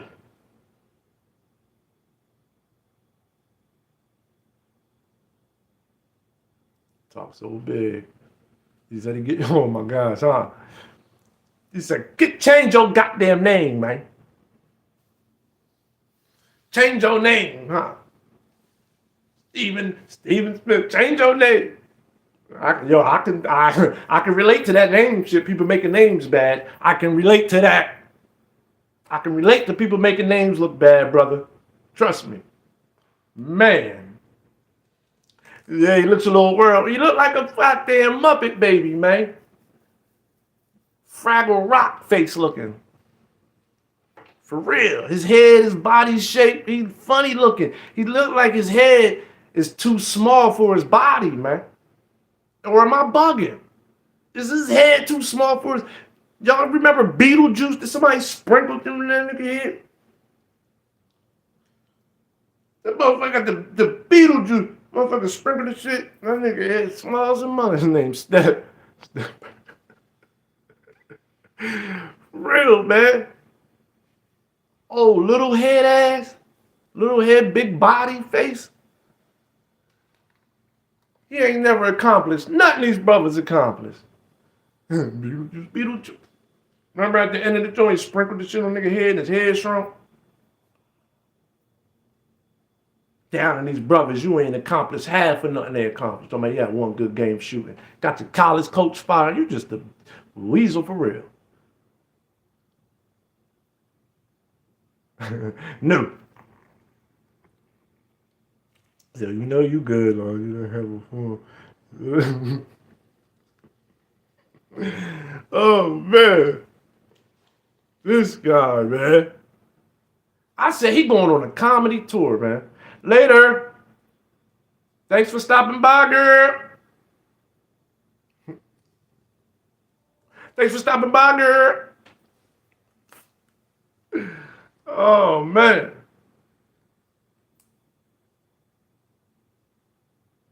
That's why people like us started pulling our hair out, man. Supporters of KB. You know what I'm saying? To get back on that. We was, you know what I mean? That's what made us like, yo, fuck that, man.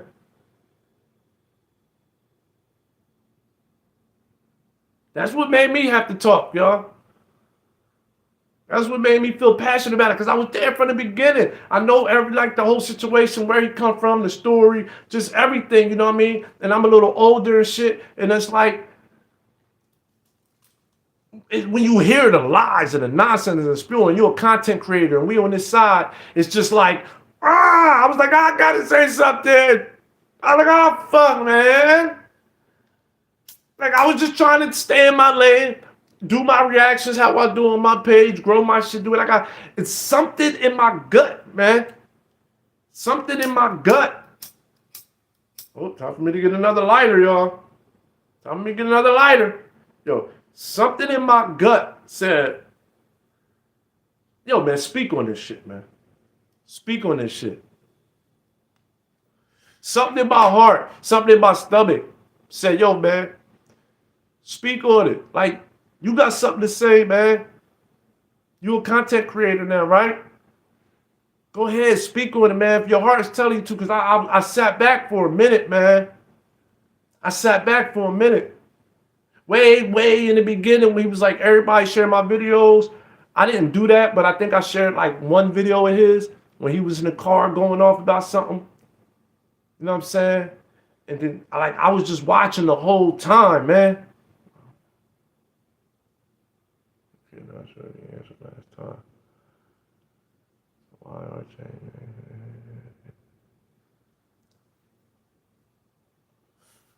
Oh, nah, yeah, because he was on there flagging. He was on his live last night flagging Bus Life.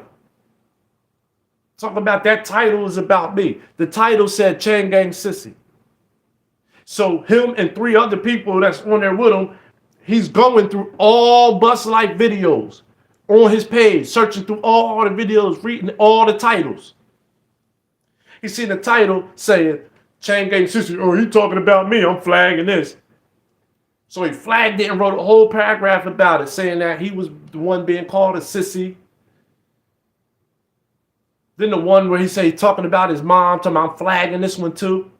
I'm like, oh, the guy who talks about people flagging pages and people being snitches and oh, I don't care what you talk about. I usually don't care, but online flagging bus light videos live, lying to YouTube, writing paragraphs to them.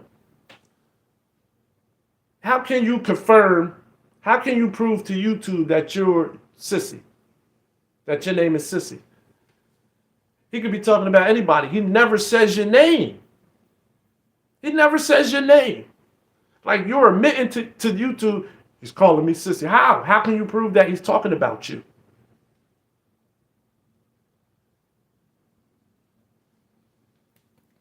And they was grouped up. They was grouped up like a motherfucker. But they keep talking about us.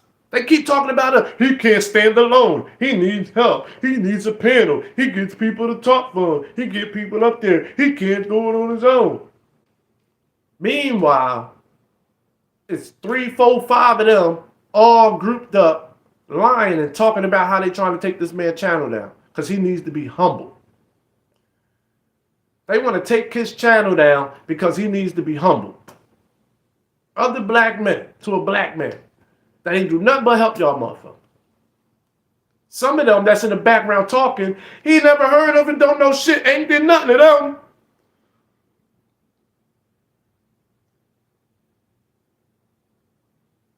Yet the group is never successful. Hilarious. It's funny because they grouped up like, who's the other guys in the background that's grouped up with them, that's cheering them on? Yeah, man. Yeah, flag that. Yeah, it's right. He needs to be humble. Da-da-da. All y'all guys in the background that's on Chain Gang's panel that was talking to him, that's in the chat, that's cheering him on, that's big. What did Bus Life do to y'all? What did he do to you guys that y'all want to see this man go down so bad? What did he do to y'all? That shit is baffling. They literally cheering it on. The one guy said, yes, man, he needs to get his channel taken down, man. He needs to be humble. This dude, what did Bus Life do to you, dude, that said that? What did he ever do to you that you want his page to come down?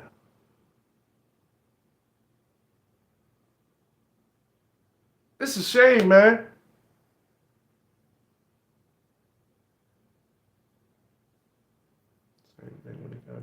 The old Saudi black man like Stephen be humble back there. Yeah, I didn't get it. Why? Because he won't bite the apple? Because he a grown man stand on his morals? Because you would never be able to pull him in a dress? I don't get it. Like, no offense, I don't get it.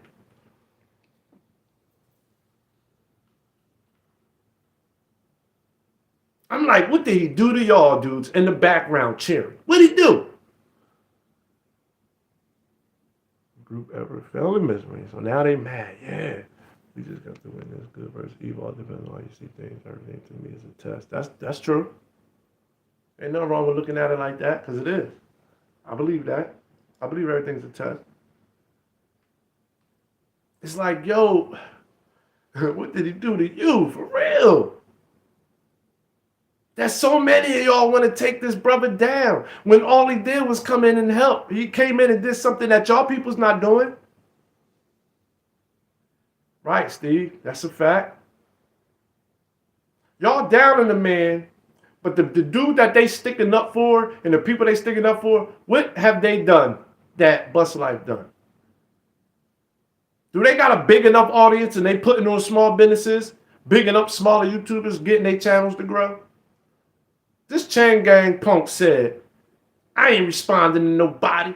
I ain't talking to nobody. If you ain't got 50,000 subs, you gotta have 50,000 subs or more for me to talk and respond to you. First of all, that's a lie. You're responding to people who have less than that. And second of all, you don't even have 50,000 subs, sir. You don't even have 30,000.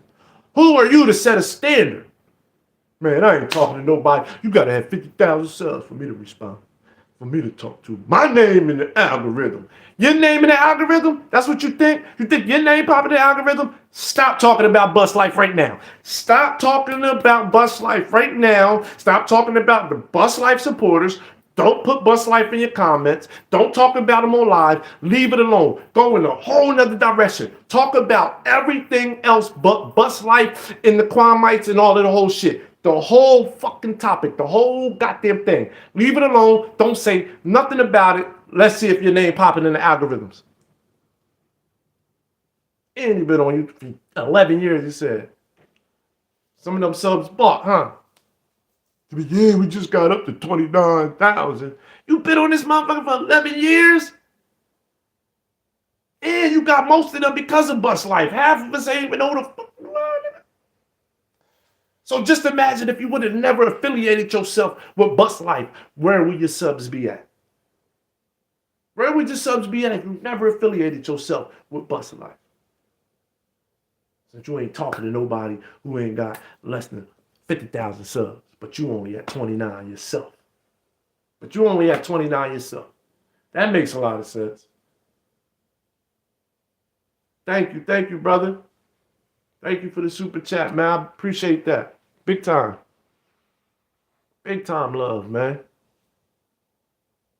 Fucking love over here, man. Trav, what up? You late, Trav? Negative 50 subs? Yeah, man. You know he lost mad subs and shit like that. And then he over there counting Bus Life views. Right, so because of KB then quickly unsub. Facts. I ain't know who he was till Bus Life.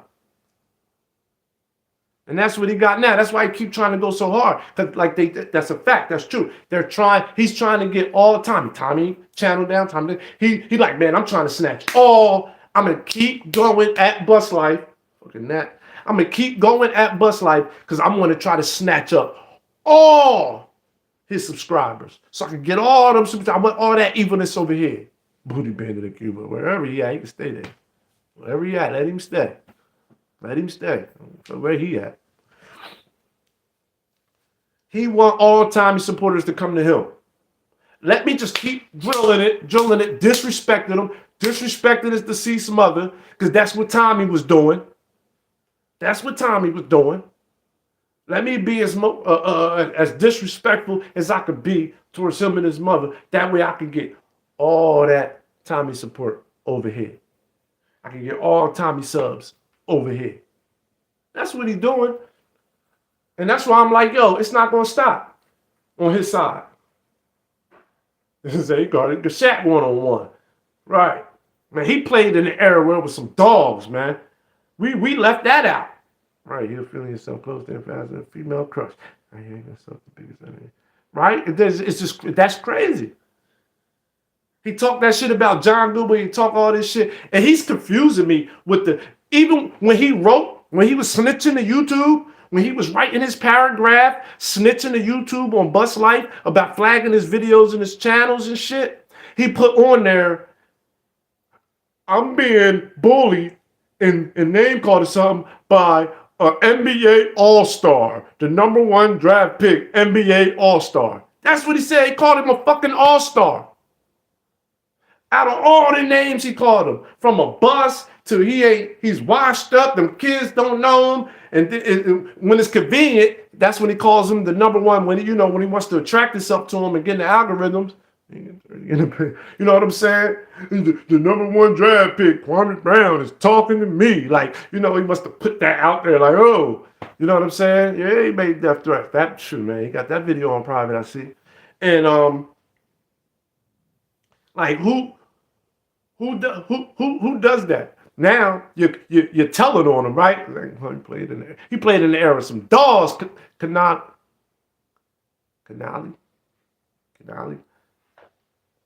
He played with some dogs, right? We didn't even mention that. The era he played in with some dogs, man.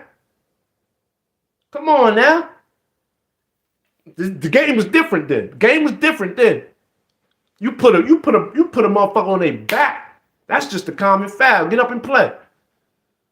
You say anything, do it, man. Come on, man. They so soft nowadays. This is a whole nother era, man. He played in the era of some dogs, man.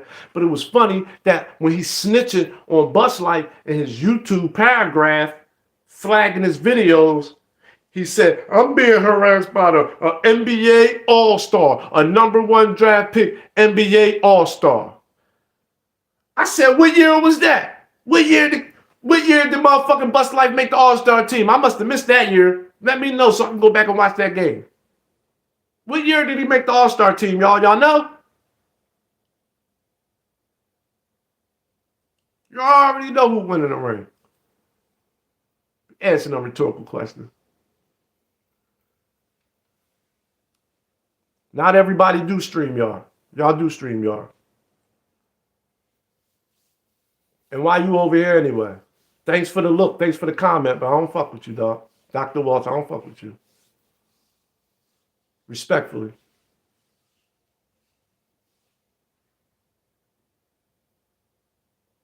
I never came fucking with you. Don't come fucking with me. I never came fucking with you. And I don't even know why you got doctor in front of your name. You ain't got no fucking degree, allegedly. Show me your papers. Fuck is you a doctor of? I seen you showing too much disrespect across the internet, Waltz. I've seen you show too much disrespect. I saw you flip-flopping. I seen your characteristics, brother. Things were done.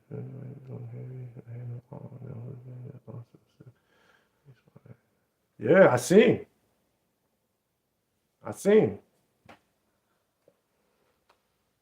I seen your characteristics, sir. That's just my opinion, Walt. That's just my opinion. You know what I'm saying? I don't want no beef.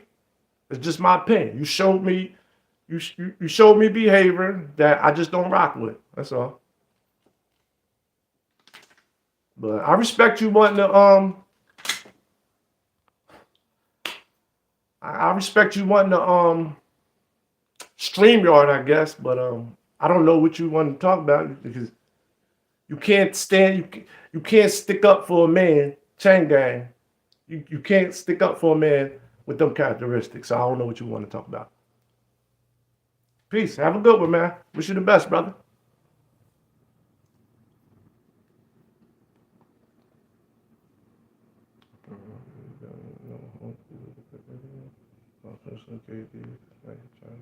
Oh shit. What I just do?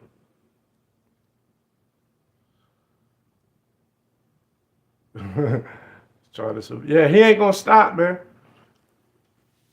He's continuing to find any little thing to keep himself connected. He's not gonna stop. He's not gonna stop. I see it. He's gonna keep, especially what I seen last night when he went into Bus Life's videos, like he's searching all his videos, going through all the titles, just looking for shit. I'm talking about he's searching through all his videos, just looking for titles. He saw the title that said Chain Gang and said, he's talking about me, let me flag it. Oh, he's talking about me, let me flag it, and writing paragraphs. I said, oh man, the same dudes tell people they snitches and they don't flag, he don't do this, and they don't do that. I'm like, damn, man.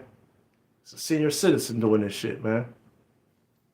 It's a senior citizen, man, doing this. It's crazy, man. He talking about the way Kwame Bus Life dressing and shit. See the suit, see the outfit, the suit, back the gadget. This is a senior citizen, man. It's a senior citizen doing this, y'all.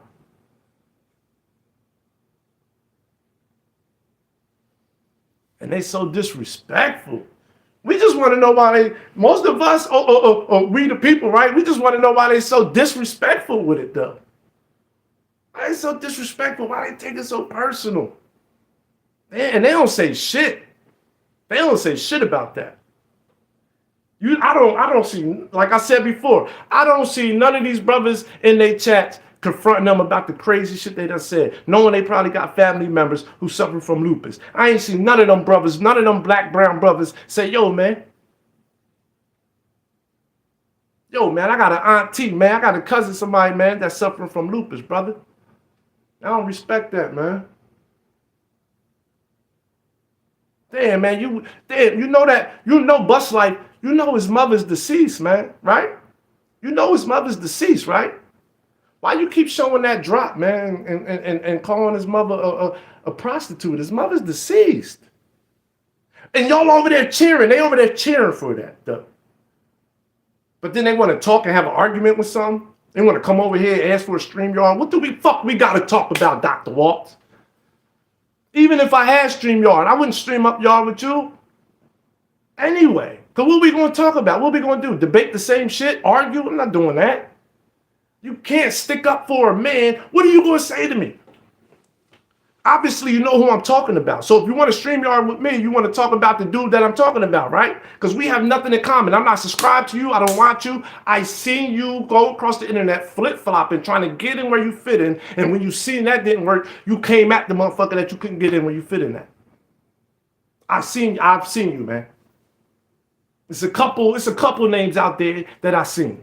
I never say their names. I don't have to, and I wouldn't be saying your name or even be talking about you or saying that right now if you ain't come on my platform talking about StreamYard. I think, was it you I heard? Talking about, I'm going to report on this. I'm going to keep, they want me to shut up. I ain't going to shut up talking shit about Kwame because I got 500 subs that want to hear that shit. I might be wrong, allegedly. It might have been, I don't know, that might have not been your voice because I don't really know all of y'all because I don't watch y'all pay attention. But I did hear that sound bite. And I don't know how many subs you got. But you might only have about 500.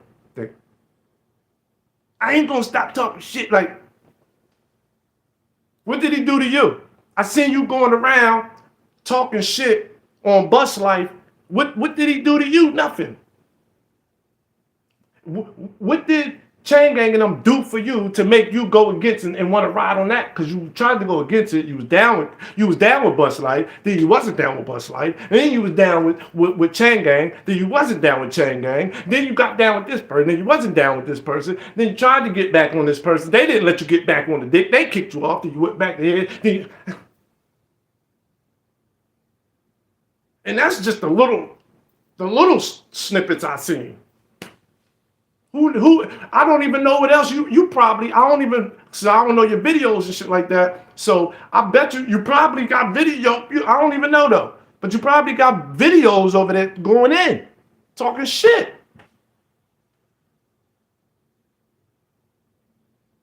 You want to stream you off for what?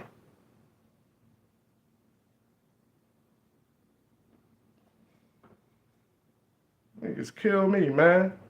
I don't even understand how these motherfuckers could defend characteristics of these people, man. I guess that's where I get lost at. What the fuck can you possibly say to defend that? To defend them? What? What can you say? I don't want to hear no lies. I don't want to hear no bullshit. I don't want to hear what you think. But you know what? My tone with you might have been a little different if I would have seen you standing on your square from the beginning. Maybe if I would have seen you, the little shit that I did see of you, maybe if I would have seen you standing on your square every single time and I seen that you was true to you, to what the fuck you was saying, maybe this dialogue for you would be a little different. I'd be like, oh, what up, man? Yeah, you stand on your shit. Because you ain't got to agree. You ain't got to be Bus Life just to be here. You ain't got to agree with everything. I get motherfuckers in my comments. I get people in my comments talking shit, acting like they cool, or giving me constructive criticism, or just blatantly, like, letting me know they dislike me. I still like the shit. And I don't go back and forth with them.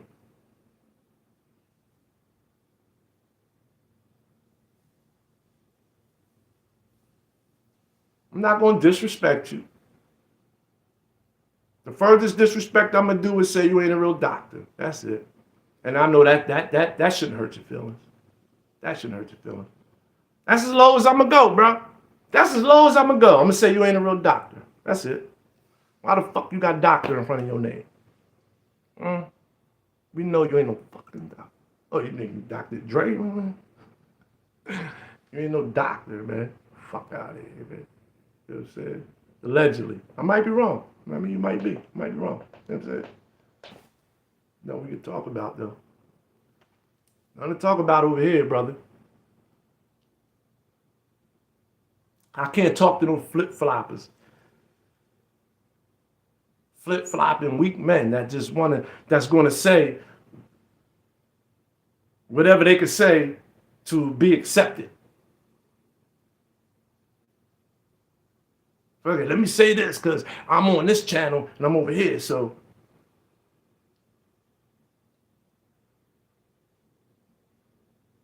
Yeah, we don't do that. We don't do that over here. Stream y'all. Nigga talk about stream y'all.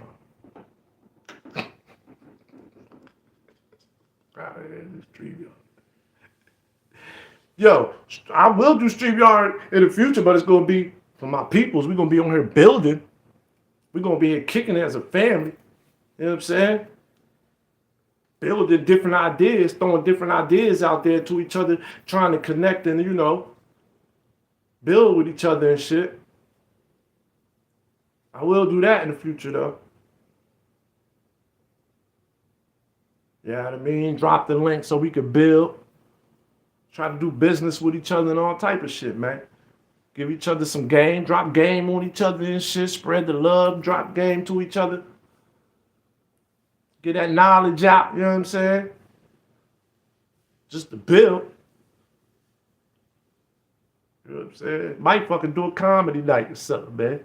I might do a StreamYard some nights, man, and just have motherfuckers come over here and we just have roasting sessions over this motherfucker, man. Just put like 5, 6 motherfuckers up on the panel, man, and we just go ahead and have a cracking roasting session, man. Nothing personal though, nothing below the belt, no bullshit, you know what I'm saying? No fighting words, shit, no fighting words, man. No fighting words, man. That's why I don't fuck with Ronald McDonald. That troll, everybody, oh, I like to try to, but I see his true feelings, man, when he get to inviting people to his private parts, man. That Frank stand, I don't play that, man. And he said that with my name in it twice. Put my name in there, you know what I mean? Inviting to private parts. I don't play that. Once you go there with me, ain't no more troll. Like it ain't no more happy troll shit. You're inviting me and inviting me to your private parts and shit. I don't play them as a grown man. We don't do that. I don't do that. You know what I'm saying? I see why Bust Light feel a certain way about Becky with the good hair doing that. Like, we don't do that just as grown men. I would never invite you to the Frank stand. I would never say nothing about you, meet nothing. The grown men don't speak that way, man. Troll or not troll, we don't do that. You show me your true evil colors. I've seen it a few times. And when you talk to them long enough, you let them talk long enough, it turns you off. You let you know right there. Oh, you ain't really the guy I thought you was. You're really not the guy I thought you was. You really, I mean, we know what he's doing. But he got the shine he wanted, though. You better capitalize off of it. Let's see if he capitalized off of it. He got the shine, motherfucker, say his name enough. His name be all through the goddamn chat. Better capitalize off of it. But I don't think he can because his brain capacity, you know what I'm saying? And when people are evil and their intentions ain't good, for real, it ain't going to last.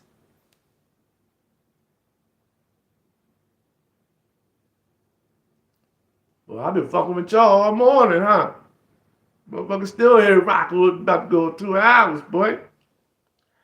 Y'all rocking with your boy, man. With family over here. I got a couple videos that I did too, put up. I know motherfuckers Sister T, somebody probably live and shit. But motherfuckers left my shit. Get out of here, go see what Sister T talking about. I ain't mad at nobody. Shit. Y'all been rocking with me for damn near 2 hours. I ain't mad at nobody for hauling ass. You know what I'm saying? Shit. Yeah, I ain't mad at y'all. I just appreciate everybody that been here all morning and all afternoon, working and doing everything y'all doing. Fucking with the boys, sending in super chats and shit. You know what I'm saying? I need to put my Cash App up there, but my Cash App is under a name that I don't like to be affiliated with another. Because you know, they be like, yeah, YouTube take 45%. But my Cash App, I hate to even say it, man, now. I done had it for so long and I don't want to change it. The Cash App is Skinny Fats. Skinny, Fatts, 13. Skinny Fats 13. $SKINNY FATTS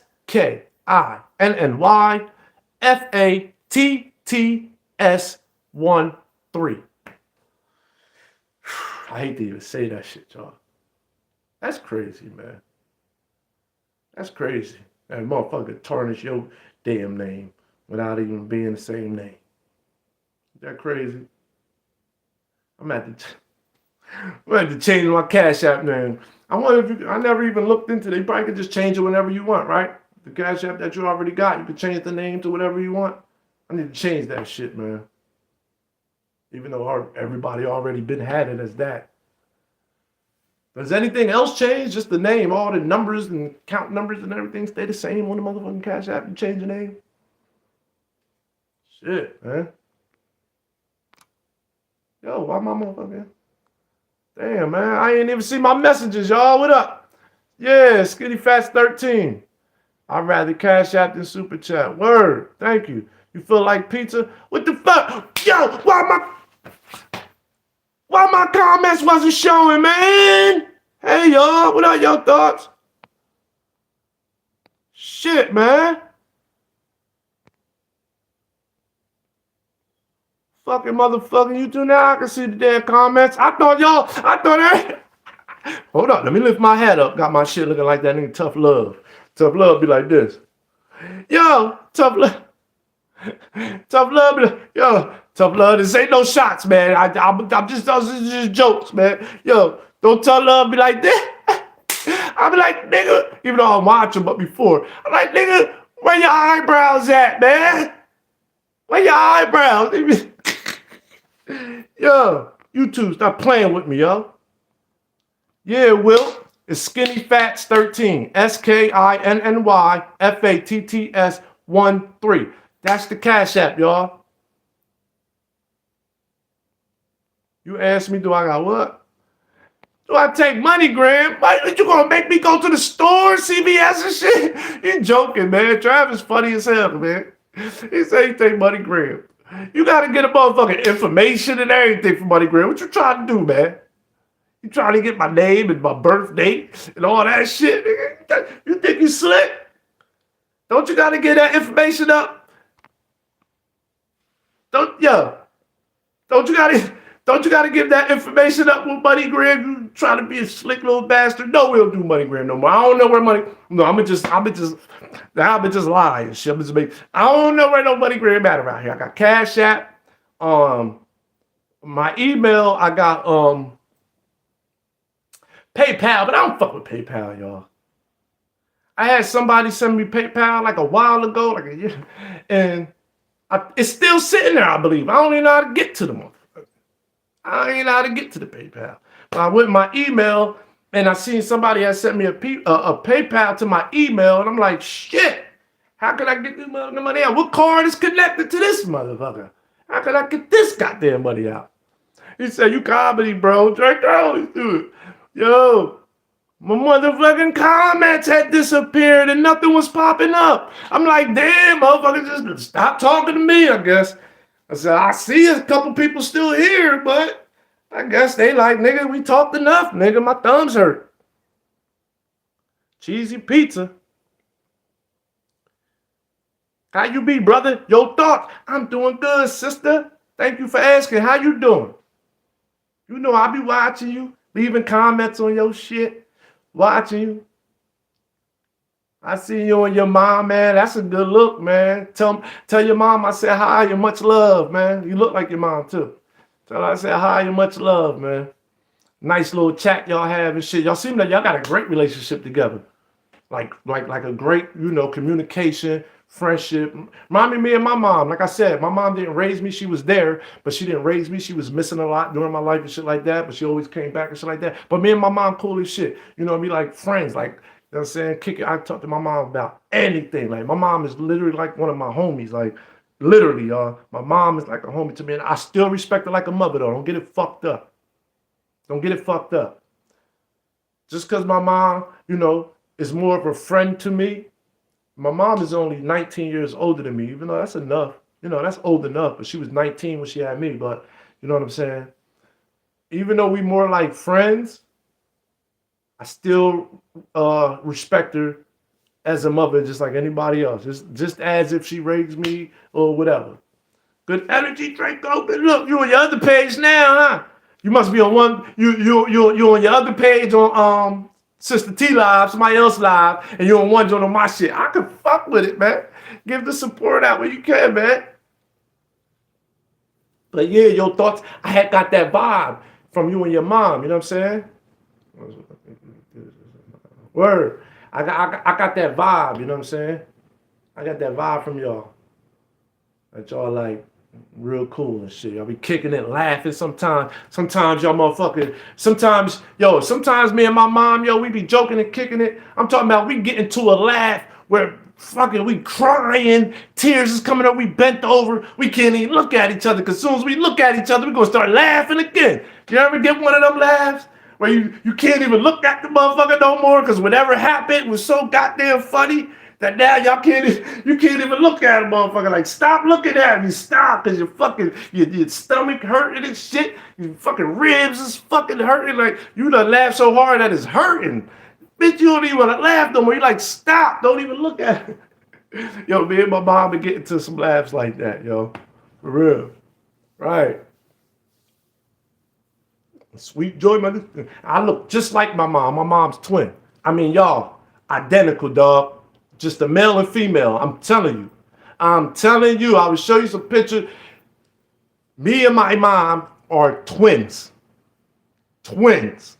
Yo, growing up, I used to see people coming up in the town that we grew up in and shit like that. I come across some old heads that I don't even know. I ain't never seen before. Something. They stop me in the street or the store or something, and they'd say my mom's name. They'd be like, you such and such son. I don't know this mother. But they knew me as a kid. They grew up with my mom and all that shit, but I don't know them. They'd look at me and be like, you Vicky's son. I'd be like, yup. They'd be like, yo, I know you is, because you look just like her. That's hard, brother. You asking me a hard fucking question. My top 10 songs, what you mean? Like, just all time? That's a hard question, bro. I'm gonna need time to think. My favorite artist is Stevie Wonder. You know what I'm saying? My favorite female artist is Lauryn Hill. I'm a big Jill Scott fan. I mean, fucking it goes deep with me, man. So that's a hard question. I would need a lot of time to think about that. And I got an old soul, so I'm a big Funkadelic fan, Bootsy Collins, and you know what I'm saying? Funkadelics. You know what I'm saying? George Clinton and them, like Lauryn Hill, the truth. Yeah, she probably my favorite female artist of all time. Lauryn Hill, Jill Scott. You know what I'm saying? I'm a big Funkadelics. Parliaments. Time to get funked up. Like, I don't know. I like a lot of old. I like a lot of young. Mix it in, man. You know what I'm saying? At one point, of course, Biggie was my favorite, but I go back younger, man. I go back to Kool Moe Dee, KRS-One, Rakim, Kool Moe Dee, Kool G Rap, you know what I mean? The Biggie, J.I., you know what I'm saying? Keith Murray was my favorite rapper at one point. Keith Murray, Beanie Sigel, Redman. You know what I'm saying? My shit's all over, man. P-Funk, got to get funked up. Funkadelics, the Parliaments. Woo!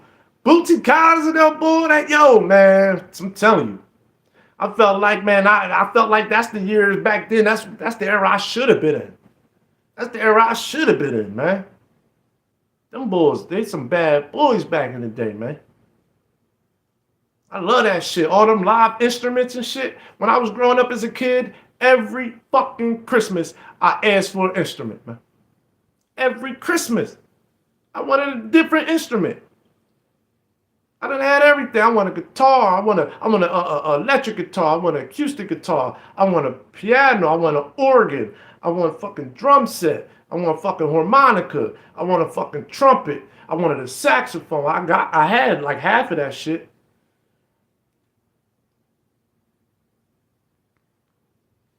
Bob Marley, one of my favorites. Yeah, I'll leave him out. That's why I need time. That's why I would need time to think. Bob Marley for sure is at the top of my list. For sure. Yeah, Loyal's deep. Fact. Stevie Wonder. Me and Stevie Wonder share the same birthday. Musical genius, man. Stevie Wonder was also born on May 13th. He was a child prodigy, man. He was a child prodigy. He's my favorite all time, Stevie Wonder. All time favorite artist. He's my number one.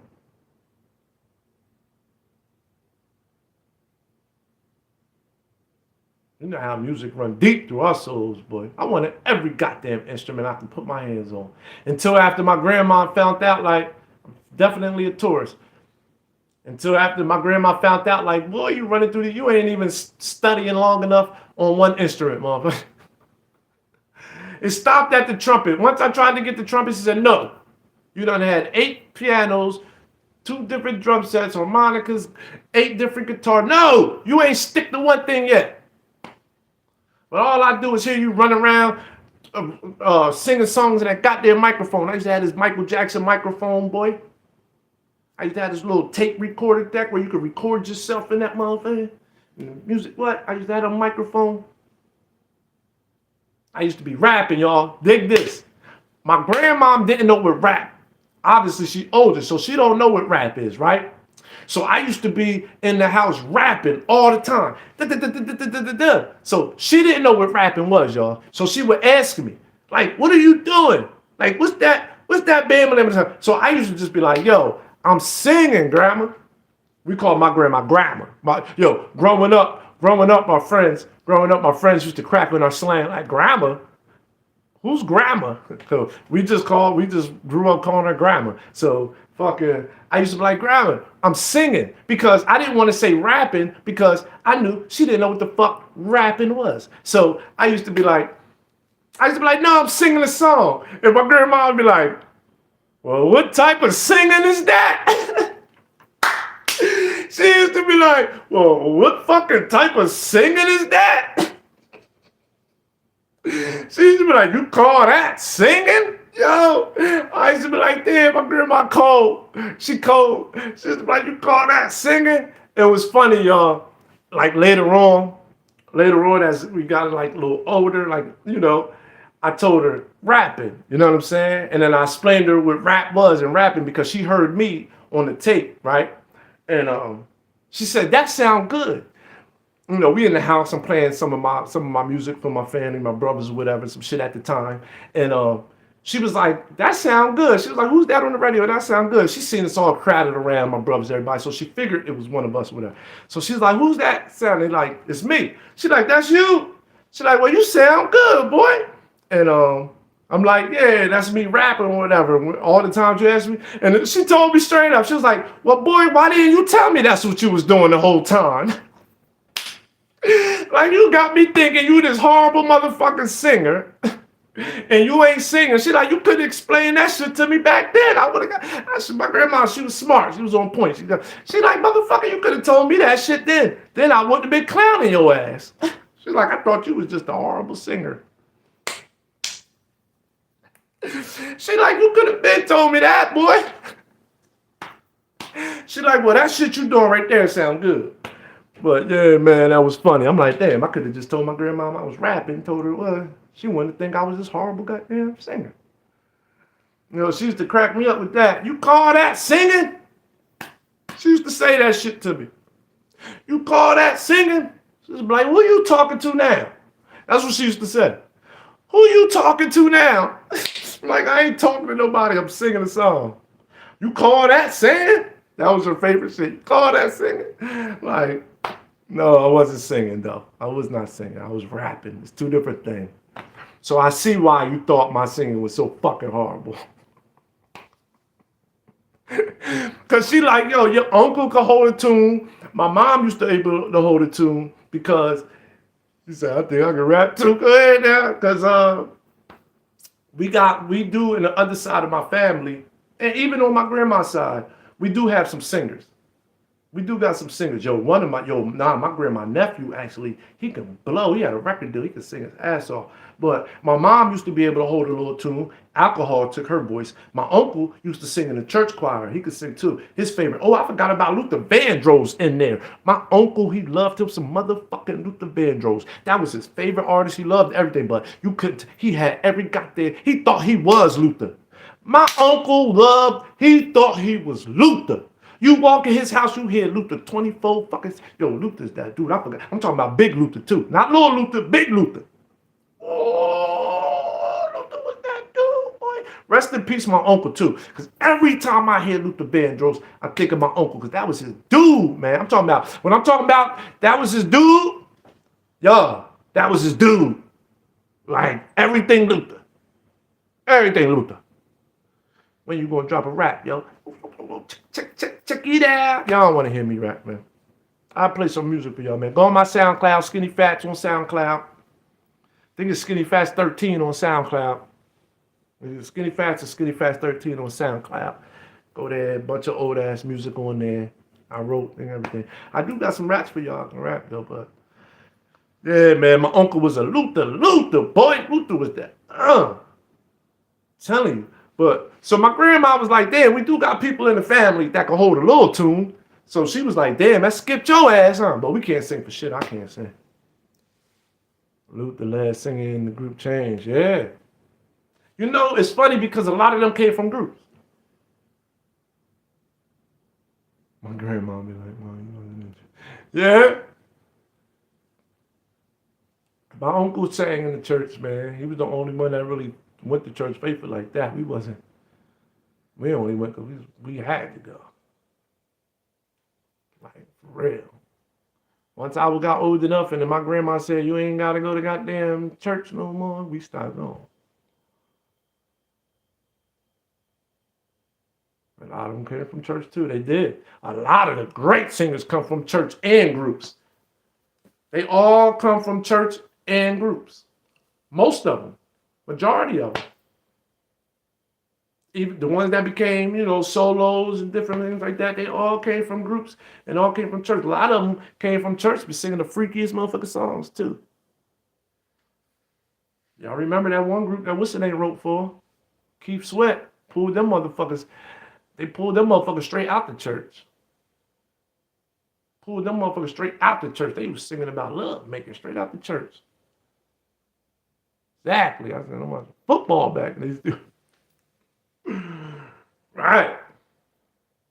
There's a meeting in my bedroom. I think that was that group. They came straight out. Silk, right?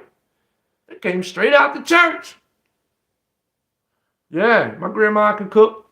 Back in the day, she cooked. Hell yeah. Even though my grandpa, he cooked majority of the time, that motherfucker stayed in the kitchen. But hell yeah, my grandma cooked like a motherfucker. Mm-hmm. My grandma used to sit down in the goddamn in the living room in her chair, the living room where her table was set up, fat man, get her motherfucking her bucket, her trash can, whatever she was doing, whether she was making goddamn potato salad, macaroni and cheese, or fucking shucking corn right there, man. She sit in that chair, man. She get down, boy. Call us to bring her everything too. Where y'all at, boys? Come here. Yeah. Go in the kitchen and grab me that knife. That big one. Yeah. The one with the broken handle. Yeah. Give me a spoon. Give me with a big spoon. Because she ain't getting up out that chair when she sit down and get everything. And we be back and forth. She call your name again. But you won't let her know. You better not let her know you do all that back in the room where she can't see you. You playing your video game or something? I'm gonna have him do that this weekend. Gotcha. 3 degrees, chilies, I get that down. Oh, I used to hate the smell. The chilies used to be sitting in the sink because she used to have to soak them motherfuckers in the sink for a day. Man. Oh man, but I used to fuck them shits up. Man, my grandma, she was a big woman at one time. Not too big, but we all got the, you know how they get when they get older. But boy, she'd sit there, call us for everything. We'd be in the back room. Who back there? One of y'all boys. Come in. And we looking at each other like we all busy. You go. Because there were 3 of us at the time. You go. You know, big brother, he ruled everything anyway. Like, you go, man. Now you go. We had to wait till she called a specific name. Then she would call one of the names out. I'd be like, damn, man. But you don't do that shit in front of her, though. Man, be in the room like, damn, quit calling me, man. I'm playing the game. Mac and cheese. Baked mac and cheese. Better not look like you got no attitude either when you go out there to handle something. She look at you. They can see it right in your face. What's wrong with you, boy? Huh? Got a problem? Huh? Thought you had a problem.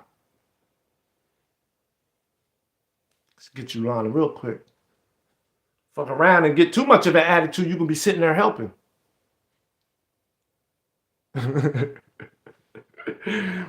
Don't have too much of an attitude because you're going to be sitting now. You got to sit down and help. Boy, what the? She look at you walk by. Boy, what the? Get over here. Come here. Come here. Sit your ass down. Now help me with this now. Sit your ass down right here. Help me with this, huh? Take this bowl, huh? Clean all them eggs, all them hard-boiled eggs, yeah. Clean all the shells off of them and get ready to cut them up. Shouldn't have went out there with an attitude. Now your ass sitting out there helping. Now you can't get back to your goddamn Sega. Look, showing my age. Can't get back to the PlayStation. Let's just say PlayStation, you know. Remember them days, y'all? Remember them days? Easter. Yo, I thought Easter was always the second Sunday of the month. Am I tripping? I thought Easter was always the second Sunday of the month. Allegedly, I think I didn't snap, huh? PlayStation 1, fuck it. Yo. Good old days, man. Yo, sometimes I just sit and I think about them good old days. And y'all ever get that, what they call it? Nostalgic feeling? Where it's a happy feeling, but at the same time sad. I'm saying that right? Nostalgic. Yeah, they moved it. Yeah, they did move Easter. They did. I know I ain't bugging. Yeah, I go back to Atari, Will. Don't you go there. I told y'all my age. I told y'all. I come from the Atari era, where you had the stick with the one button on the side. Sometimes you might have the button at the top. I even remember the games, dog. I remember track and field. You used to have to wiggle the stick back and forth like. Remember that shit? Yeah. When Pac-Man and Miss Pac-Man and the asteroid shit, that was the shit. You had Donkey Kong. You know what I'm saying? I go back to the Atari, brother. I really do. Show my age. Yeah. I was happy as hell when Nintendo came, dog.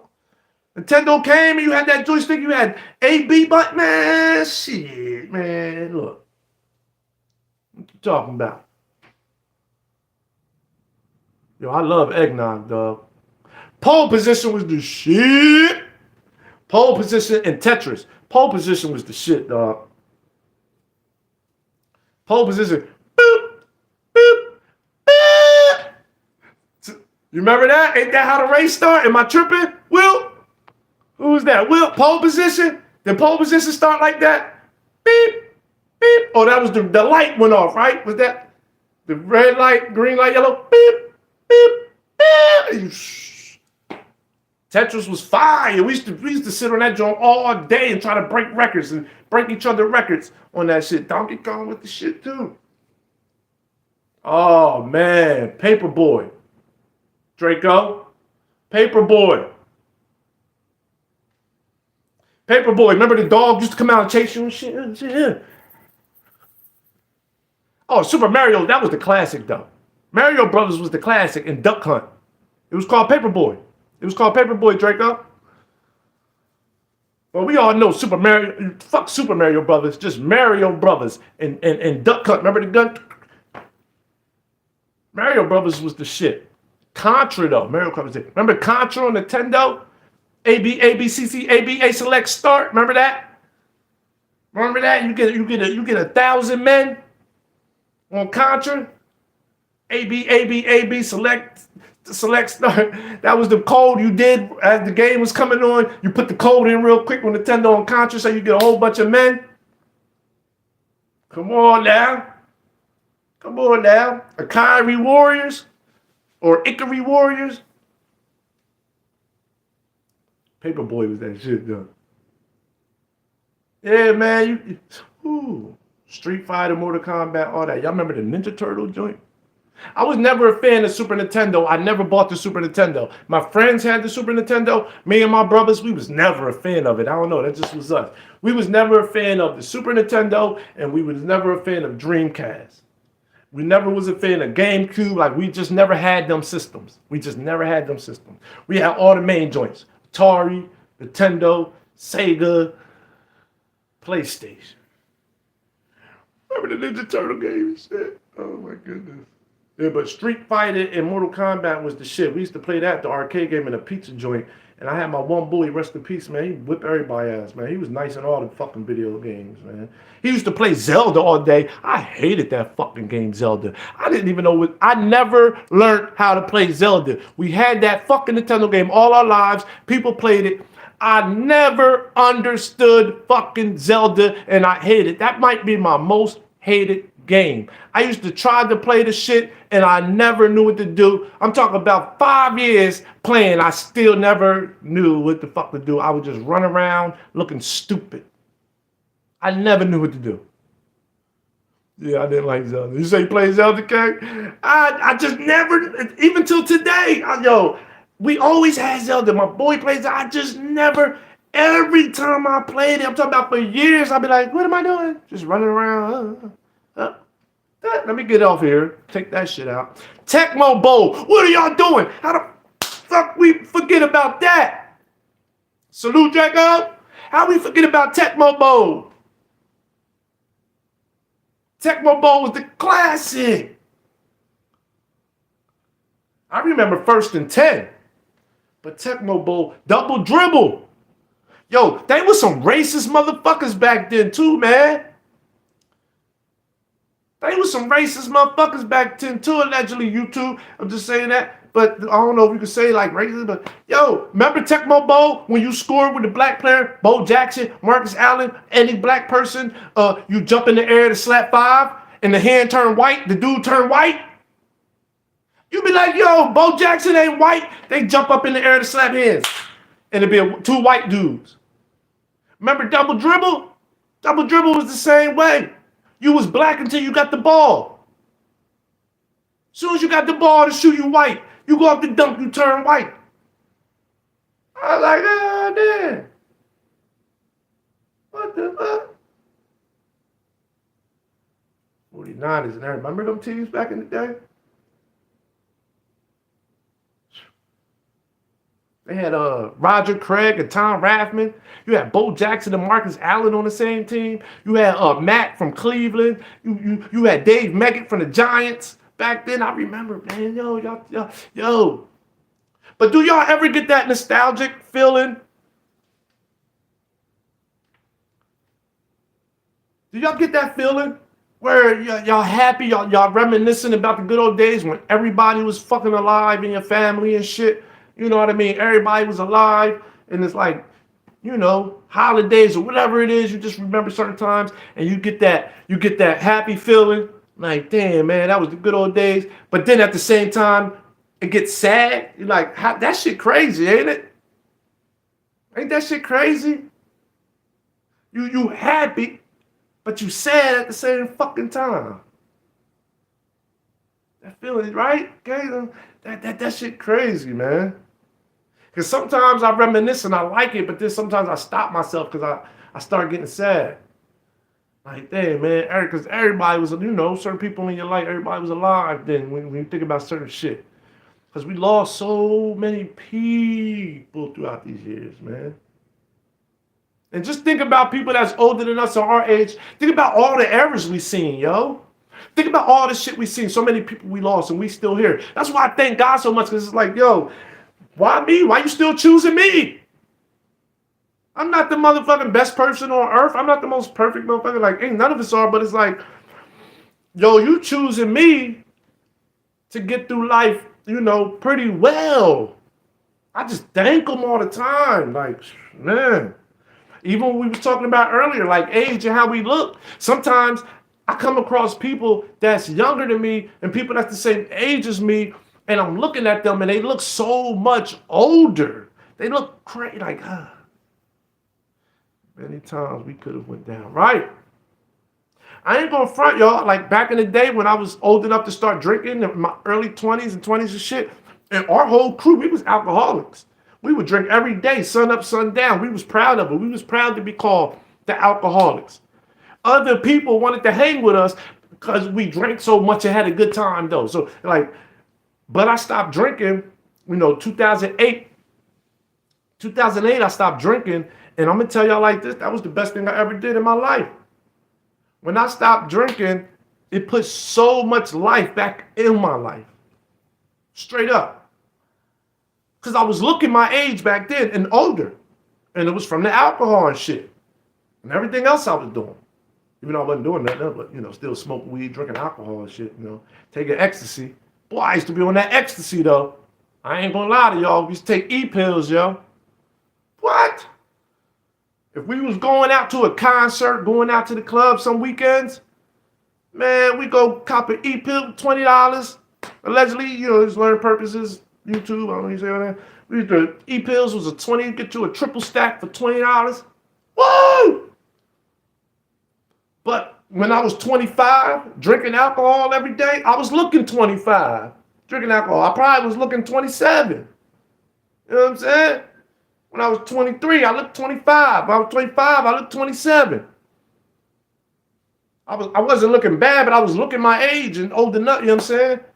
And when I put that alcohol, everything down, just start working out, drinking water, taking care of myself, I seen the life kick back in. I seen me just starting to look younger, look like myself again, looking younger again. Like, oh shit. This would taking care of yourself against does to you, brother. Put that alcohol down. I put down bad habits, started picking up good habits. And it brought me life back. Brought me life back. That's why I tell people about that lemon water in the morning. That shit'll just make you feel good. You won't even need an energy drink really or coffee. I drink coffee just because I want to. I'm the type of motherfucker, I could drink coffee for 6-7 months straight every day. I can stop whenever I want. Just last weekend, I didn't even drink coffee Friday, Saturday, Sunday. I went like 3 days straight. I ain't drinking no coffee. My girl looking at me like, I wish you would have told me you wasn't going to be drinking. I wouldn't have made all this damn coffee in this cup if I knew you wasn't going to be drinking coffee today past 3 goddamn days.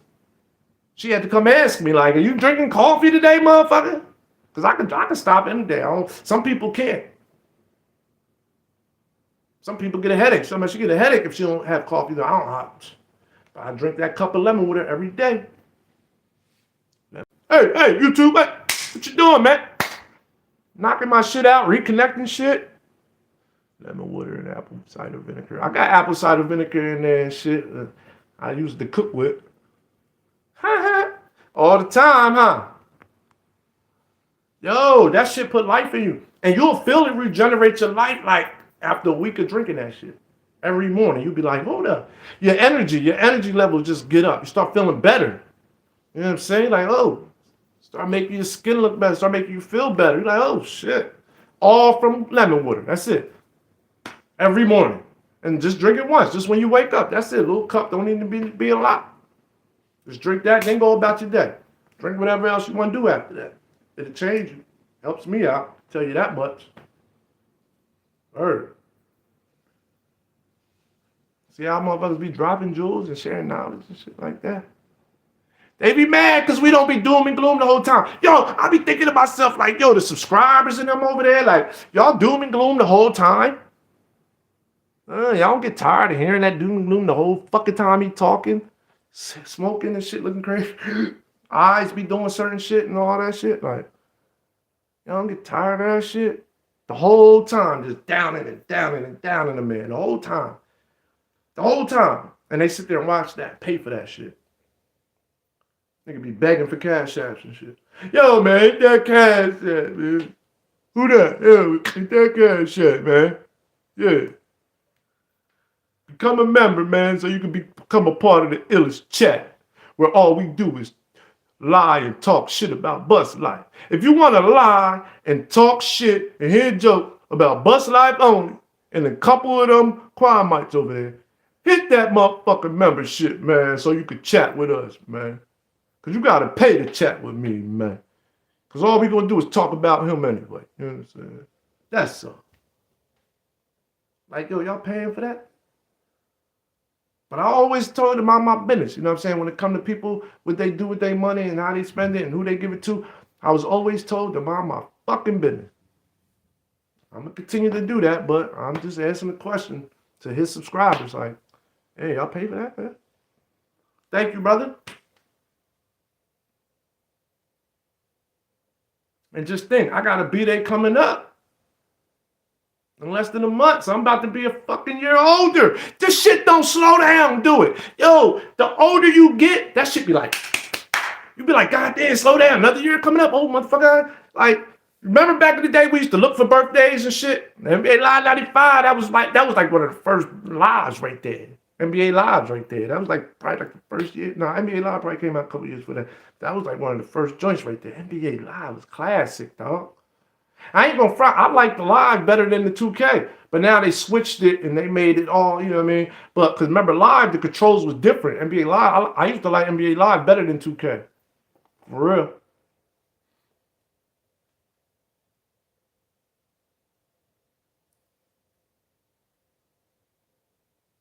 Word. NBA Live control was better, man. You know what I'm saying? But now they done switched it all up and shit. Motherfuckers over there paying for the doom and gloom. I wonder what they gonna say today, man. He's just attaching himself, man. I couldn't believe the shit I hate to keep going back to that shit, man. I couldn't believe that shit, man. I couldn't believe it, y'all. You a snitch. You do this and then he's snitching. I'm like, what the fuck? Right, girl. Man, let me tell y'all something, man. I wake up, I get on that motherfucking toilet. Is this TMI? We all a family. You gotta hit that toilet, get that stuff out of your system from last night. I feel bad for people who can't shit every day or whatever when they wake up. I feel bad for y'all. Good luck for y'all. Take some shit to shit, man. Take some shit to shit. I'm telling you, change your life. You need to shit every day almost, man. You know what I'm saying? I love the fact that I can wake up and take a shit, y'all. Wash my face, brush my teeth. TMI on the board at the same time. You know what I'm saying? I wash my face, brush my teeth in the morning before I walk out the bathroom. That's a routine, you know what I'm saying? Sit down, get up, wash, brush, come out, lemon water, and then I'm getting into my coffee and I'm rolling up some breakfast, rolling up my medicine. Straight like that. Y'all heard of Av, the battle rapper? So I'm a nigga out of Norfolk, straight like that. Yo, what y'all doing? It's only a couple of y'all here, but I don't feel like getting off yet. I'm gonna stay on here till motherfuckers, till everybody leave, or until I gotta leave. But I'll be back in 2 seconds.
And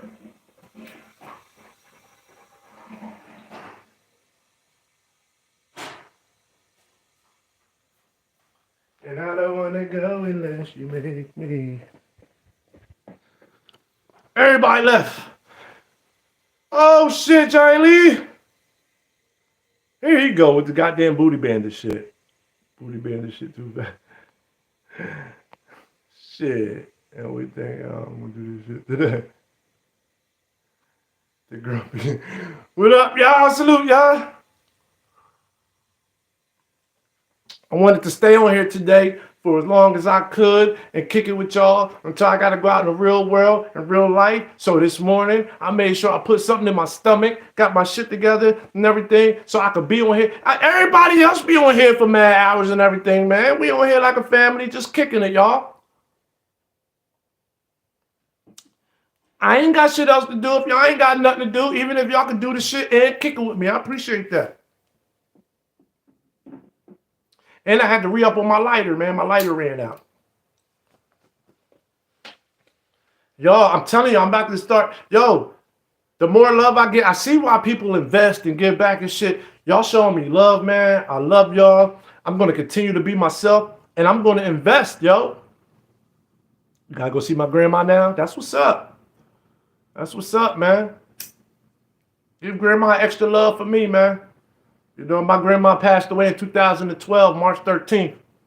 My grandma passed away 2012, March 13th. You know, she suffered from Alzheimer's. So that's one, Alzheimer's is something that I give back to, you know what I'm saying, in real life. Alzheimer's also is another thing that represents one of my favorite colors is purple. But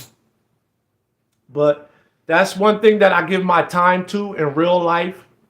I don't record everything that I do and put it up there. You know what I'm saying? I know I got a comment from somebody yesterday that claimed we the people, but they want me to stop talking about Chain Gang and them. And I felt like, you know, I'm a content creator. Let us do what we do because they not stopping. So I'm not going to turn it to Doobie Gloob, obviously, but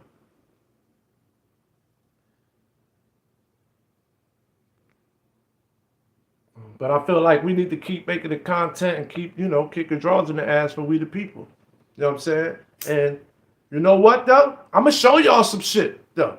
But I'm not going to do it now, no time soon, because I don't want to make it seem like I'm just doing it because somebody said something or you need to show the work, because everybody around me know what I do in real life or have done in real life and what I continue to do in real life. I know I've probably given more than the person that made that comment. My white grandma say all the time. Yeah. When my grandma got Alzheimer's back in the day, you know, I was there from the beginning, obviously, because she raised me. I was there, yo. I looked up so much information, man. I went and got booklets like this thick printed out about Alzheimer's, man. Like, I went full-fledged. I went in 100% on trying to do everything that I can do to slow down Alzheimer's for my grandma and do whatever I can do to prolong it, to make sure that she, you know, will be able to live the best life without forgetting who we are, without doing that. And she did for the longest, too. You know, it wasn't as bad as dementia, though. You know what I'm saying? And I thank God for that. She also had cancer. She had she had breast cancer, so she had one of her breasts cut off. Damn, it's about the storm out here in Florida, man. What the fuck, man? I gotta go out in the real world soon, man. I gotta go outside in real life. Yo, I gotta go outside in real life in like an hour. Hopefully this should be gone. I got an hour, y'all, before I gotta go out. I got like...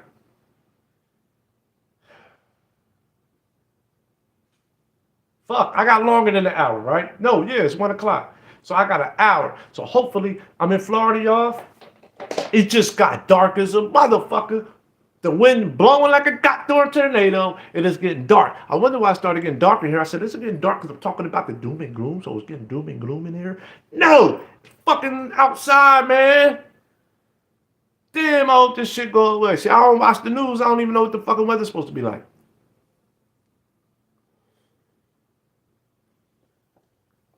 But yeah, you know, I give back to I don't want to say it like that, but I do. I contribute to Alzheimer's Foundation because my grandma suffered from it.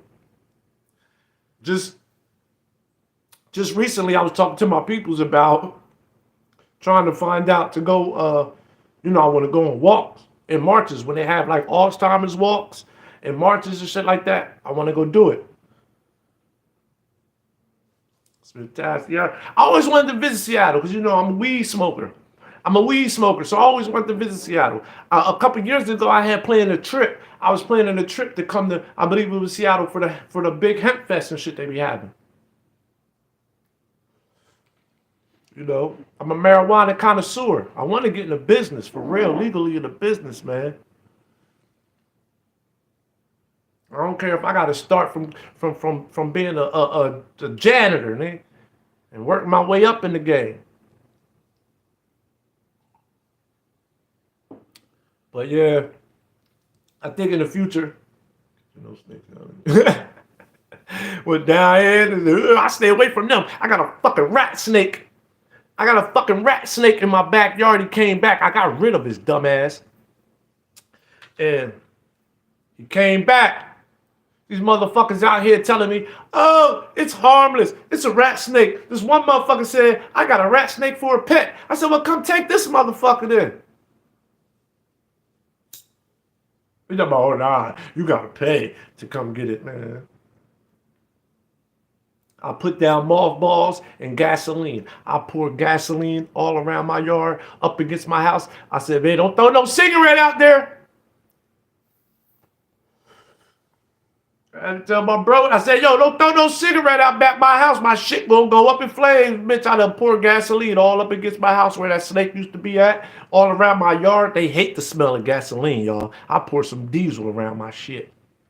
They hate the smell of gas. That motherfucker was gone. He was gone. We used to be out there. We mowed along. We do everything. We ain't never see that motherfucker. I ain't seen him in months.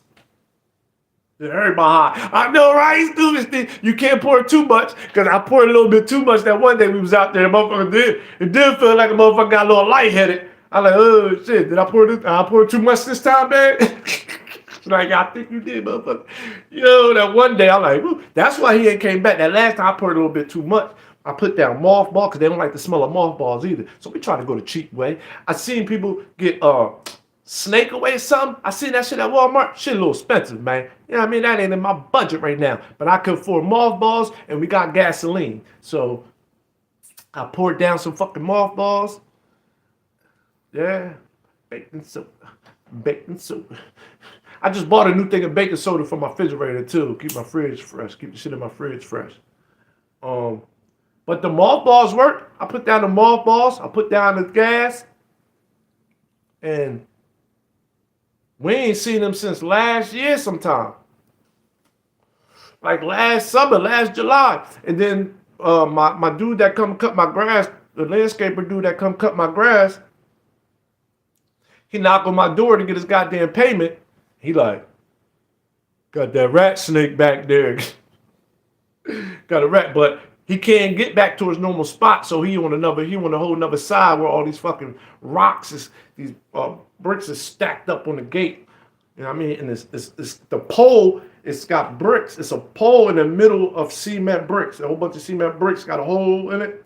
And the fence to the pole is in the middle of the brick. That's how they built the fence or whatever. And so you could fit in that motherfucker in them bricks in the hole, and that's where he was at over there. But that motherfucker told me, said, got the rat snake back. I said, well, take that motherfucker, man. Kill that motherfucker, man. So I'm gonna go back out there. I'm gonna pour some motherfucking gas out there, y'all. Just don't throw no cigarettes back there, man. Yo, make sure y'all throw those cigarettes in the back. Nah, for the cigarettes, well, I don't smoke cigarettes and shit. But for the cigarette, I got a spot in the garage for my company that smokes cigarettes. You can't smoke cigarettes in my house. You can't smoke weed. I don't got no kids in my house. I got no kids in here. It's just me and my girl. All my kids fucking grown, adults. Doing their own, living their own fucking lives, not even worried about me. My 18-year-old does not worry about me. He's going, y'all. He's gone. When I was 18 doing that, I was going too, though. Yo, I went from New Jersey to Georgia. But as soon as I turned 19, though, because, it wasn't to that summer. It was the summer I turned 19. I was gone. One of my best friends had moved down to Georgia a couple years before, and he came up to visit. He got 3 dogs, a cat, and a weasel. He's stupid. My best friend came back up from Georgia.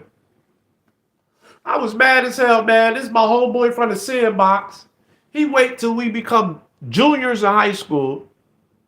He goes down because he had family down Georgia and Atlanta and shit. We was living in Marietta, Georgia.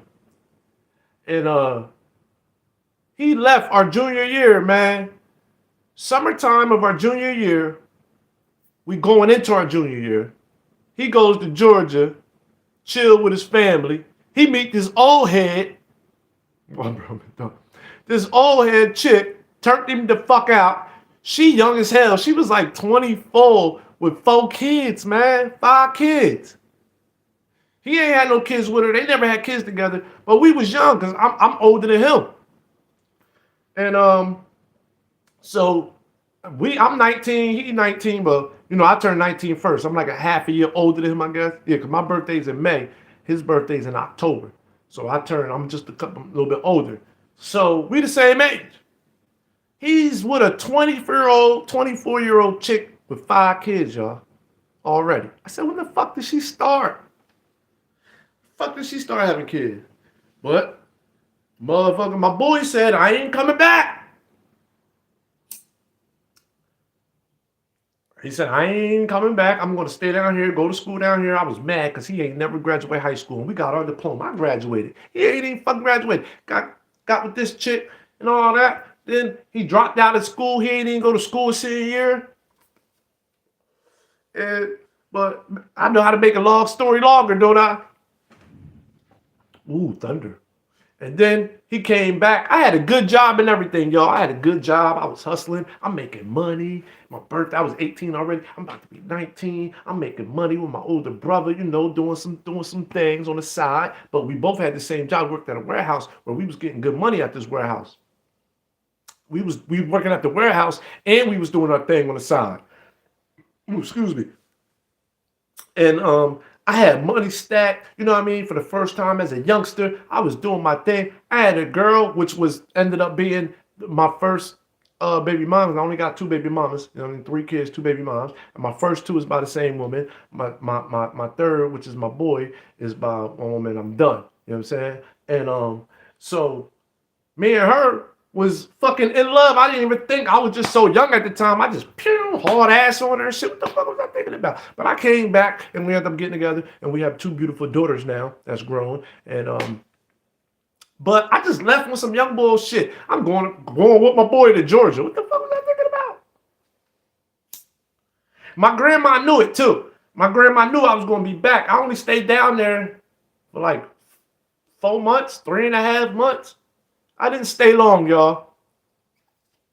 I didn't stay long. I was 3.5 months.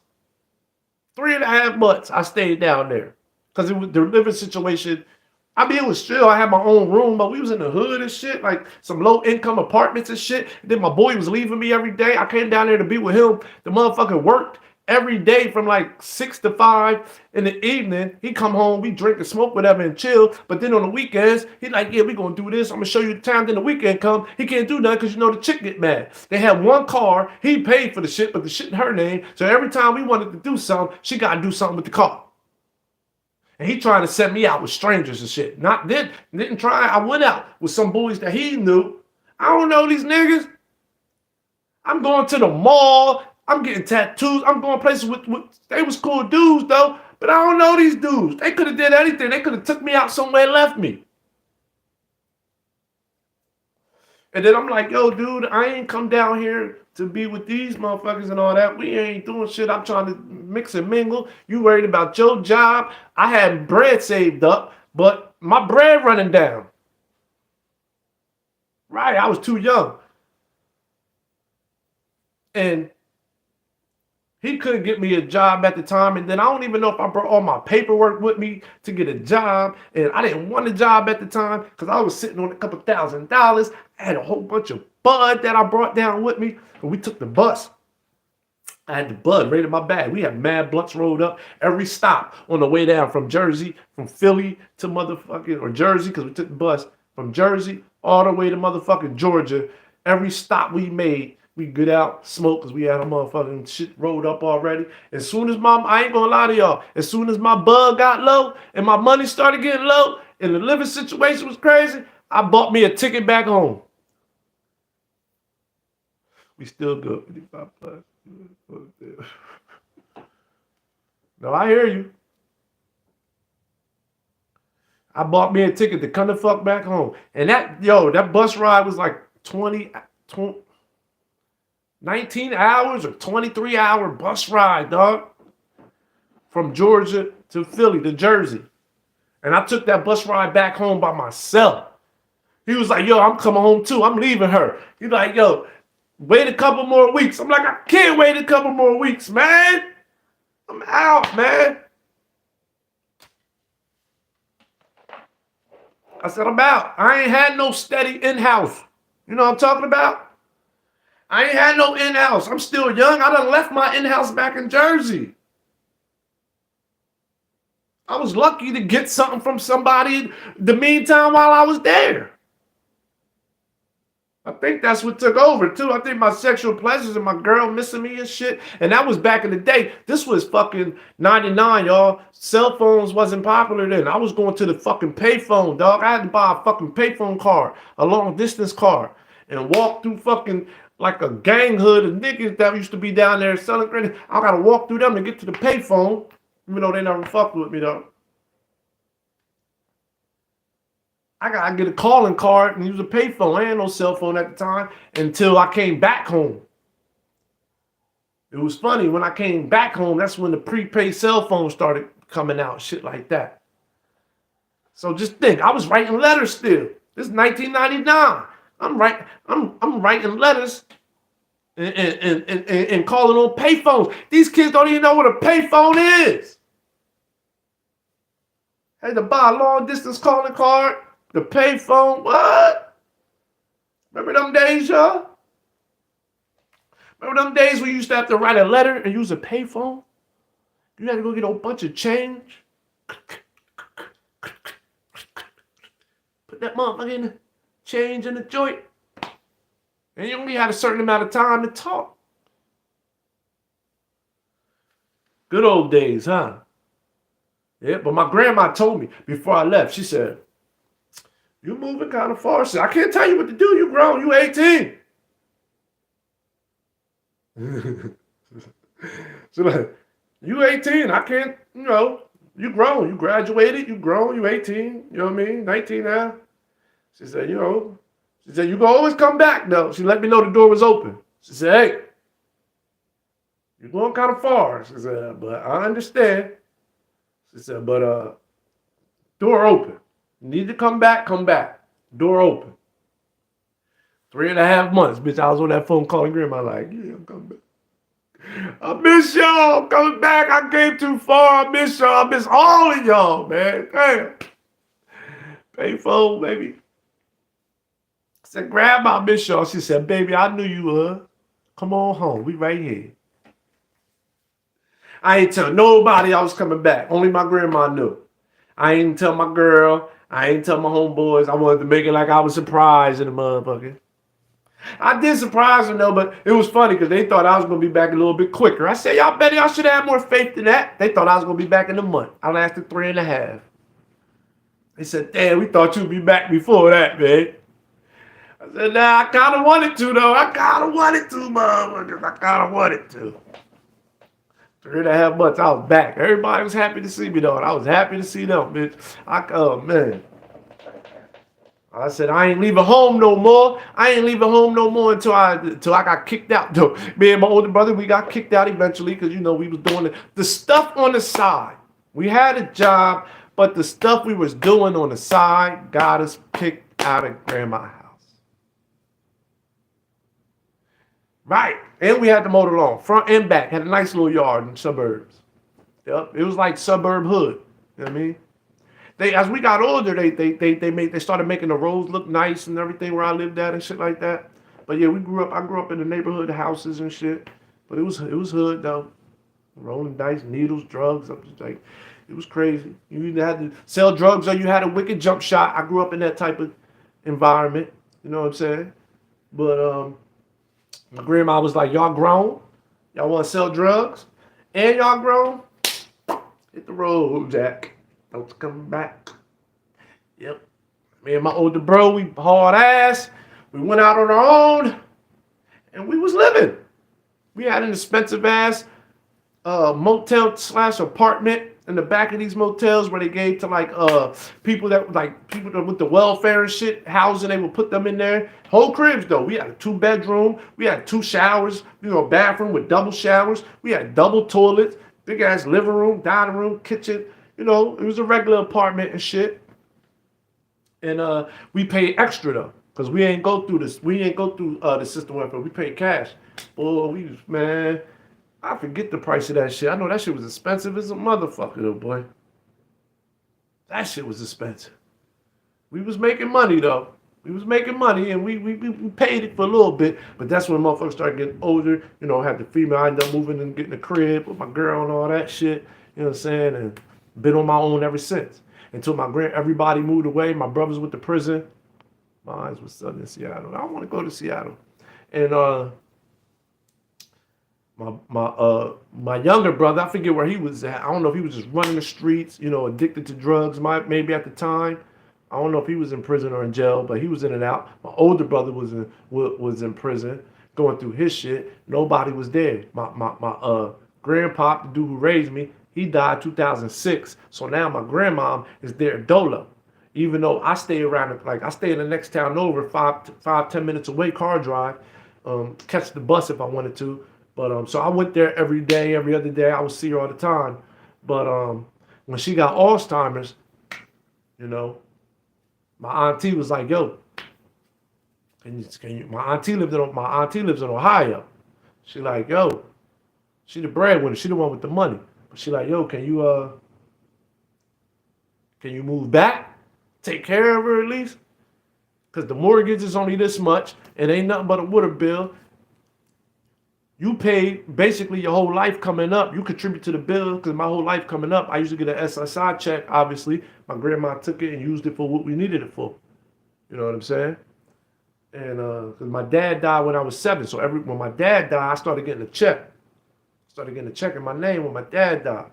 Got that motherfucker till I graduated high school. Even when I graduated high school, they gave me a little lump sum and shit. I went and bought a bunch of weed and I already had the car, so I think I bought a bunch of weed with the money. Shit, young boy started. That's when me and my boy was hustling and shit.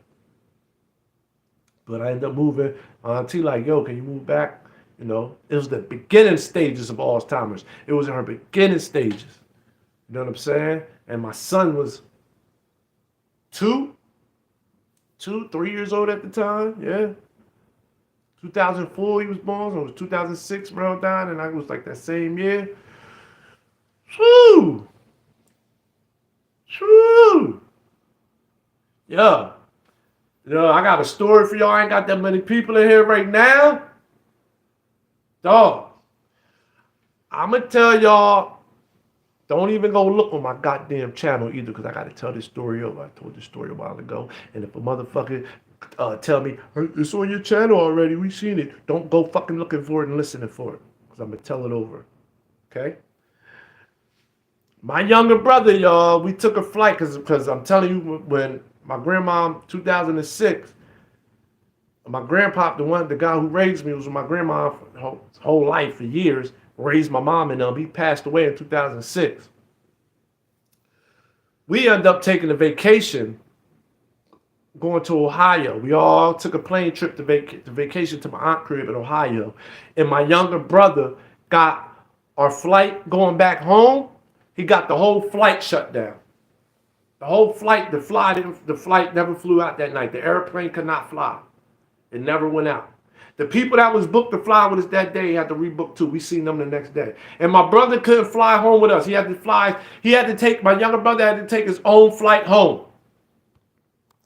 The next morning, my first car was a motherfucking Celebrity.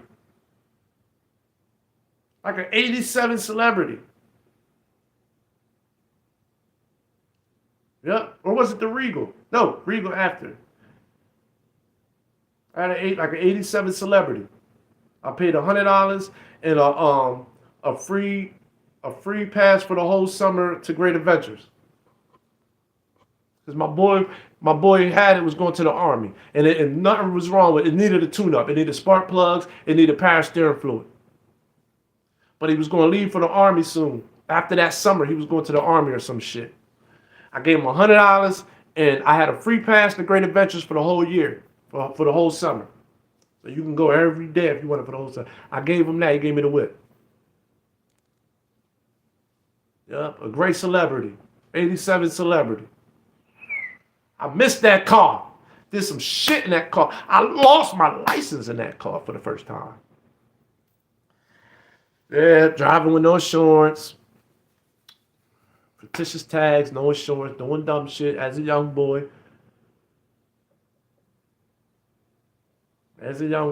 Doing dumb shit. Boy, wait until I get some more people on here another day and I'll tell y'all about this story, man. I got some stories for y'all. I've been through some shit you'll be like, wow, some funny shit, y'all.